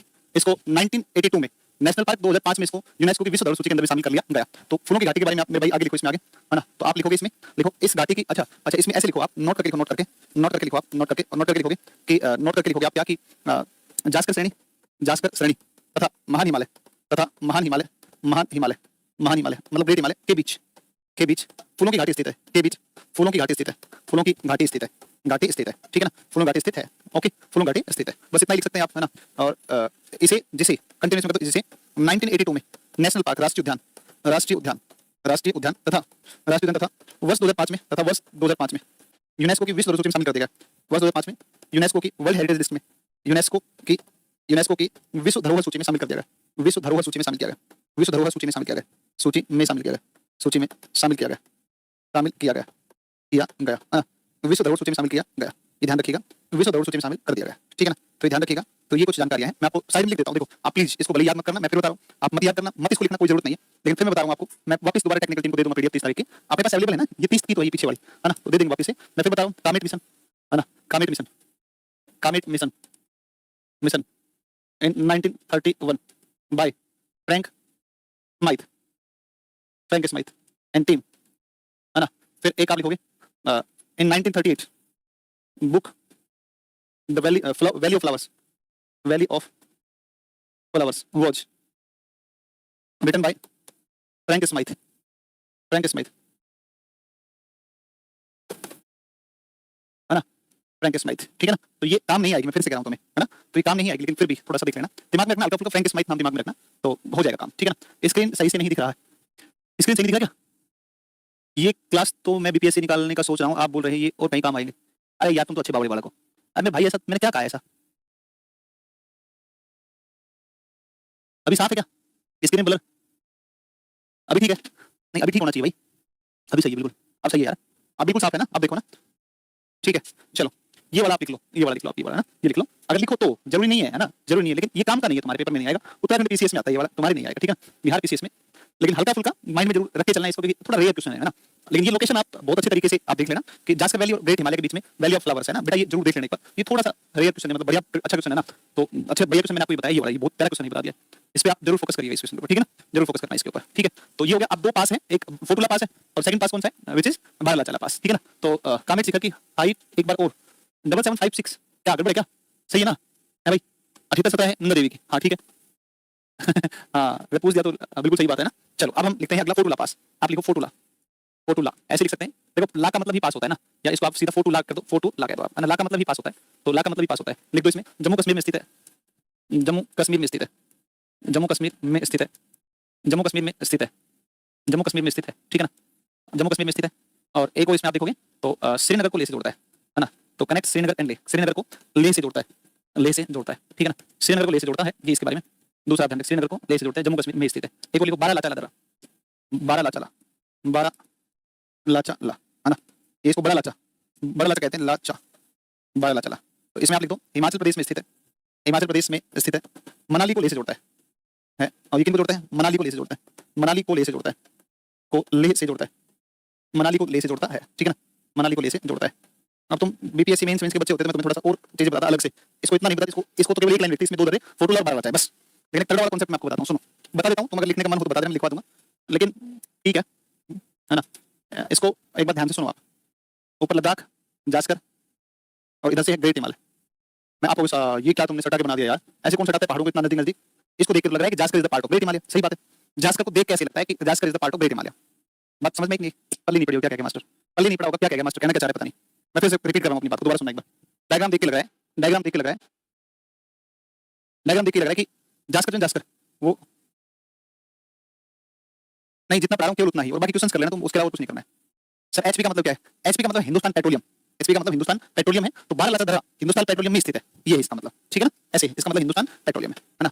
इसका नाम हिम्मत प्रसाद है, हिम्मत प्रसाद इसका नाम, हिम्मत प्रसाद, तो ये इसका मतलब हिम्मत प्रसाद, ठीक है ना। तो ये लिख लेना हिम्मत प्रसाद या हिंदुस्तान पेट्रोलियम लिख लेना इसमें, ये वाला आपको क्लियर रहेगा, ठीक है ना। चलो अब देखो आगे, इसमें लगता है कि जास्कर ग्रेट हिमालय का पार्ट है, लेकिन ऐसा नहीं है। लेकिन हुआ क्या इसमें, हुआ ये इसमें कि जो भारतीय प्लेट है ना, इंडियन जो प्लेट है ना, तो इंडियन जो प्लेट है, इस इंडियन प्लेट के द्वारा जो बल आरोपित किया गया, फोर्स इंपोज किया गया, जब ये प्लेट भाई भारतीय प्लेट किस तरफ खिसक रही है, उत्तर पूर्व की तरफ खिसक रही है ना, ऐसे नॉर्थ ईस्ट की तरफ मूव कर रही है भारतीय प्लेट, तो Indian plate is moving towards north west या नॉर्थ डायरेक्शन, नॉर्थ में जा रही है, तो जो उत्तर में ऐसे जा रही है, तो इसने इतना ज्यादा संपीड़न बल लगाया due to high compressional force, Zanskar range which is the part of trans Himalaya has merged with the great Himalaya. मेरी बात समझ में आई? मैंने क्या कहा, भारतीय प्लेट के द्वारा अत्यधिक संपीड़न बल आरोपित किए जाने के कारण ये जो आपकी जास्कर है वो किसके साथ मर्ज हो गई है, तो किसके साथ मर्ज हो गई है, ग्रेट हिमालय के साथ में। इसलिए ध्यान रखना कि अगर आप इसके स्ट्रक्चरल उसमें देखोगे, कॉन्टेक्स्ट में देखोगे, तो स्ट्रक्चरल कॉन्टेक्स्ट में आप पाओगे, संरचनात्मक दृष्टिकोण से आप पाओगे कि it is not the part of great Himalaya, it is part of also trans Himalaya. लेकिन अगर आप इसको फिजिकली देखोगे, तो फिजिकल लोकेशन अगर आप देखोगे ऐसा दिखता है जैसे Zanskar is the part of great Himalaya. ये एक बड़ा माइनर साइड कॉन्सेप्ट है, इसको ध्यान रखना, ये बड़ा प्यारा कॉन्सेप्ट है ये वाला, है ना। बीपीएससी में ज्योग्राफी अलग से पढ़ना पड़ेगा, क्यों पढ़ना पड़ेगा अलग से, बाबू हो गया। देखो एक बात समझो, बीपीएससी में हम हिमालय पढ़ते हैं, उसके साथ पढ़ते हैं हिमालय की उत्पत्ति का पूरा सिद्धांत पढ़ते हैं, है ना। लेकिन अब चूंकि भाई एक बड़ा सिंपल सा फंडा है, ये भी आप समझ लीजिए कि अब यहाँ तो हमें उस सिद्धांत की आवश्यकता ही नहीं है कि नहीं। वहाँ बीपीएससी मेंस के लिए पढ़ते हैं हम क्या, तो बीपीएससी मेंस के लिए पढ़ते हैं अपने हिमालय का महत्व लिखिए, तो यहाँ तो महत्व की आवश्यकता है नहीं हिमालय का, है कि नहीं। हिमालय का महत्व आएगा लेकिन वो बहुत थोड़ा सा आएगा, है ना, क्लाइमेट के संदर्भ में, वो क्लाइमेट टॉपिक के अंदर हो जाएगा, यहाँ पर अलग से लिखने की जरूरत नहीं पड़ेगी। तो कुछ चीजें हैं जो कि आपकी मेंस में थोड़ी सी अलग हो जाती है, बाकी सब कंटेंट मेंस में भी काम आता है। मेंस लिखते समय बीपीएससी का हमें ये फैक्ट की जरूरत नहीं पड़ती है, ये फैक्ट नहीं चाहिए होते, हाँ। लेकिन बीपीएससी प्री में जब आप करेंगे, तो बीपीएससी प्री में जब आप जाओगे तो वहाँ पर फैक्ट की जरूरत पड़ती है, वहाँ यही चाहिए, वहाँ वो नहीं चाहिए। तो दोनों की जो अप्रोच है वो बिल्कुल अलग है ना। तो दोनों की अप्रोच बिल्कुल अलग है, सो आप ये नहीं सोचें कि ये क्लास करके बीपीएससी मेंस कंप्लीटली प्रॉपर हो जाएगा ना, बिल्कुल ऐसा नहीं है ना। और अमन क्या लिख रहे हैं, क्या कह रहा है अमन, कह रहा है sir I have 3 confusion, Siachen is second longest glacier outside pole region, Siachen is the large, Rakaposhi is present in Karakoram range, है ना। राकापोसी आप कंफ्यूज मत हो यार, लार्ज लद्दाख में आना चाहिए यार, सबसे पश्चिम में है तो वैसा है, ठीक है ना। चलो तुम ऐसा बिल्कुल नहीं सोचो, जो मैं बता दिया लिखवा दिया, लिखो इंडियन पेनिनसुला आप सभी जानते हैं अफ्रीकन प्लेट से अलग होकर के, और ये अलग हुई, और ऊपर कौन है आपका हिमालय है। तो मैंने सिर्फ आपको सिंपली यही बताया बस केवल कि भाई साहब ऐसा है, देखो कि ये जास्कर है और नीचे कौन सा हिमालय, ग्रेट हिमालय, ये जास्कर है और ये कौन सा ग्रेट हिमालय, ये ग्रेट हिमालय, ठीक है ना। लद्दाख रेंज है, ये काराकोरम रेंज है, ठीक है ना।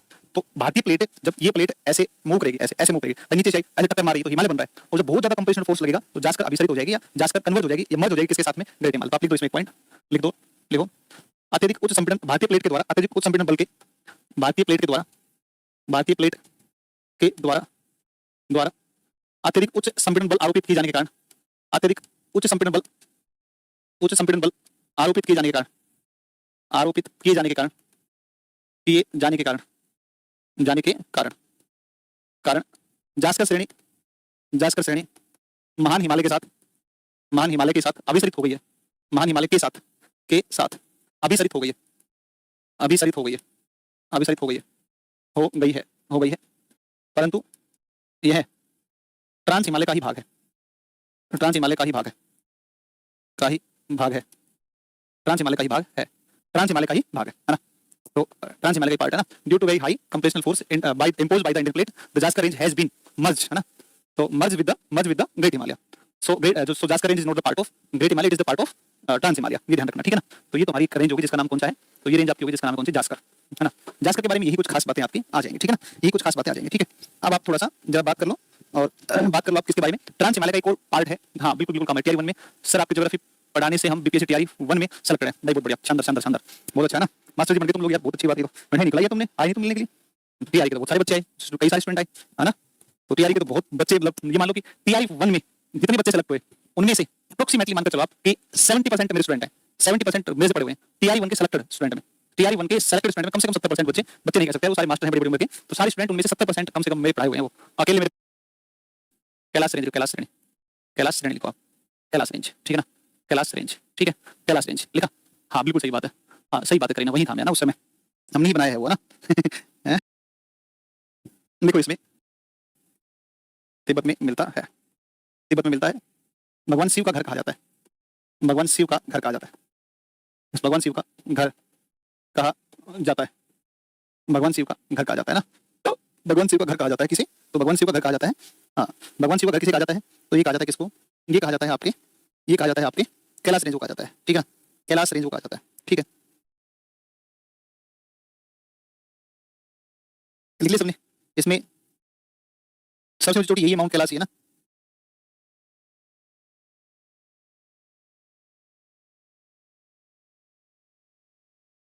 दक्षिण में लिखो, इस श्रेणी के दक्षिण में, इस श्रेणी के दक्षिण में, इस श्रेणी के दक्षिण में मानसरोवर राकस्थाल, राकस्थाल जैसी झीलें, जैसी झीलें, जैसी झीलें स्थित हैं, जैसी झीलें स्थित है, जैसी झीलें स्थित है ना, तो मानसरोवर राकस्थाल जैसी झीलें स्थित है, ठीक है। मानसरोवर राकस्थाल जैसी झीलें स्थित है भाई, ब्रह्मपुत्र है, सिंधु है, सतलज है, तो बड़ी बड़ी नदियों का उद्गम किस श्रेणी से होता है, तो ये कैलाश से ही निकलती है, ठीक है ना। हाँ तो हाँ भाई घर पे ही हूँ फिलहाल, तो परसों पटना जाना है ना। तो ये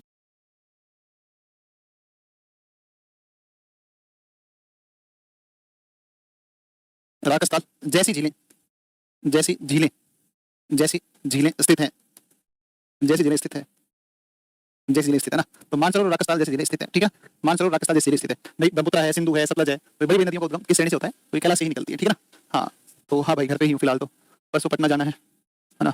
तो ये आप इतना लिख दो, फिर इसके बाद में अब हम आते हैं, तो आपका ट्रांस हिमालय हो गया। अब मुख्य हिमालय की जो 3 श्रेणियां हैं उस पर आ जाते हैं, ठीक है ना। तो मैं एक डायग्राम बनाऊं, देखो मुख्य हिमालय का परिचय, हेडिंग लिखो मुख्य हिमालय का परिचय, मुख्य हिमालय का परिचय, मुख्य हिमालय का परिचय, मुख्य हिमालय का परिचय, मुख्य हिमालय का परिचय। इस पर अगर बात करोगे तुम, देखो ध्यान दो एक बार, मैं इसका एक डायग्राम बना दूं पहले, फिर तुम्हें समझा देंगे एक बार में।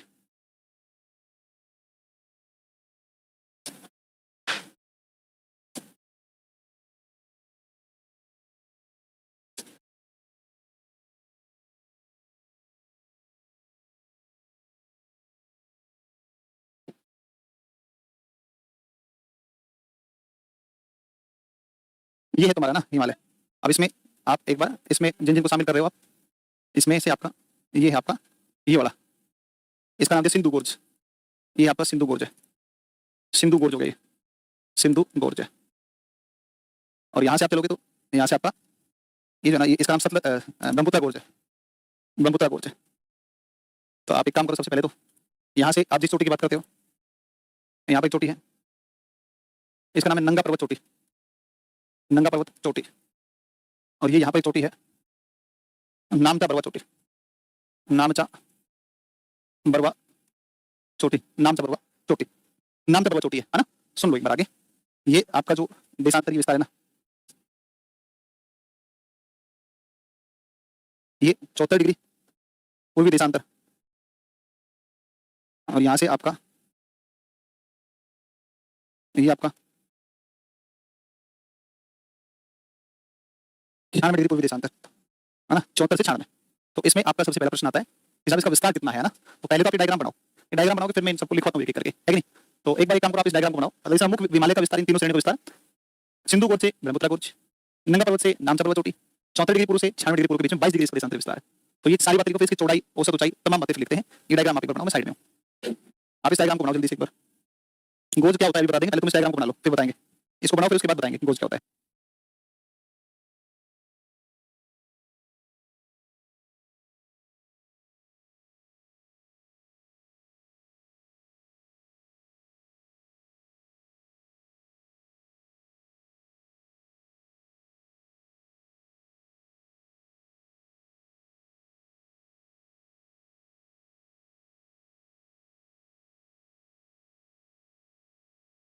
काम आएगा, कोई भी एग्जाम आप दे लो, ठीक है ना। हाँ ऑब्जेक्टिव भी साथ में करवा दूंगा, थ्योरी भी करवा दूं, सब एक साथ करवा देता हूँ ना, ऐसे थोड़ी होता है यार। थ्योरी पढ़ लो तुम खुद अपने लेवल पे कुछ किया करो प्रयास, अपने स्तर पे कुछ देख लिया करो। सिर में दर्द हो जाता है इस माइक लगाए लगाए लगाए। अच्छा सुनो, तुम ध्यान दो एक बार कि इसमें आप जो है लिखो विस्तार, विस्तार लिखो विस्तार।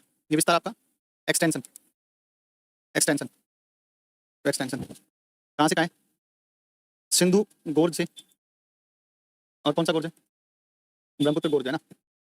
सिंधु गोर्ज से कौन सा, ब्रह्मपुत्र गोर्ज, या ये क्या देगा, नंगा पर्वत चोटी से, नंगा पर्वत चोटी से नामचा पर्वत चोटी, नामचा पर्वत चोटी, नंगा पर्वत चोटी से नामचा पर्वत चोटी। या इसमें एक और आप लिख सकते हो, नंगा पर्वत से नामचा पर्वत चोटी, या इसको कह सकते हो आप कि 74 डिग्री पूर्व से 96 डिग्री पूर्वी देशांतर, ये आपका देशांतर विस्तार है ना। ये है जो है आपका चाप आकार रूप में, चाप आकार या धनुषाकार रूप में फैला हुआ है, धनुषाकार, तलवार नुमा, स्वॉर्ड शेप है ना, तलवार नुमा, तलवार नुमा विस्तार है, विस्तार है। औसत ऊंचाई इसकी, औसत ऊंचाई इसकी कितनी है? 6000 मीटर, 6000 मीटर। औसत ऊंचाई कितनी है? 6000 मीटर, ठीक है ना। ये कुल मिलाकर के आपका विस्तार और ये इसकी आकार और ये ऊंचाई, ये डेटा आप लिखो एक बार, इनको जरूर याद रखना है ना, इनको जरूर याद रखना है, ठीक है। औसत चौड़ाई 140 से 400 किलोमीटर,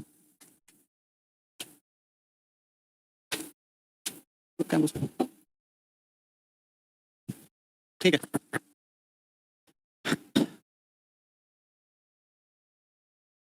औसत चौड़ाई, औसत चौड़ाई 140 से 400 किलोमीटर, औसत चौड़ाई 140 से 400, 140 से 400। फिर इसके कुल जो लंबाई है, कुल लंबाई 3200 है, विस्थापित लंबाई 2500 है, और इसकी जो भारत में विस्थापित लंबाई कितनी है? 2400 किलोमीटर है ना। तो इसकी लंबाई जो कुल लंबाई है वो कुल लंबाई कितनी है? तो कुल लंबाई लिखो आप, कुल लंबाई कितनी? तो कुल लंबाई कितनी? 3200 किलोमीटर। देखो विस्थापित लंबाई का मतलब क्या हो गया? विस्थापित देखो इसमें विस्थापित लंबाई होगी ये वाली, ऐसे ऐसे 3200 पड़ेगा, ये ऐसे 3200 हो जाएगा, ऐसे कुल कितना है? 2500 है। और विस्थापित लंबाई भारत में केवल कितना है? 2400, बाकी विस्तार कान्योमा, हिंदू सुलेमान के ये पाकिस्तान में और म्यांमार के अंदर है, ठीक है ना। तो ऐसे करके कुल लंबाई 3200 किलोमीटर, विस्थापित लंबाई, विस्थापित, कुल विस्थापित लंबाई, कुल विस्थापित लंबाई 2500 किलोमीटर तथा भारत में 2400 किलोमीटर, भारत में कितना है? 2400 किलोमीटर, भारत में 2400 किलोमीटर। ये लिख दो भाई मेरे, ये जानकारी लिखो, ऐसे कैसा, ऐसी जानकारी लिखो, जो लिखवा दिया वैसे वैसे छाप दो आप। आपको कुछ कुछ सोर्स में अलग मिले भी तो आप समझ लेना कि एनसीईआरटी से मैंने लिखवा दिया। अब अगर आप एनसीईआरटी को पढ़ोगे ना क्लास 9 11, तो एनसीईआरटी को आप 11 9 पढ़ोगे तो उसमें ही कुछ ना कुछ आपको अलग दिख जाएगा, डिफरेंशिएट दिख जाएगा कि यार 9 में ऐसा लिख रखा है, 11 में ऐसा लिख रखा है, क्या माने। तो प्रॉपर एनालाइज करके मैंने जो डेटा लिखवाए हैं आपको, आप उन्हीं डेटा को आप मान लेंगे, उन्हीं को आप याद कर लेंगे, ठीक है ना।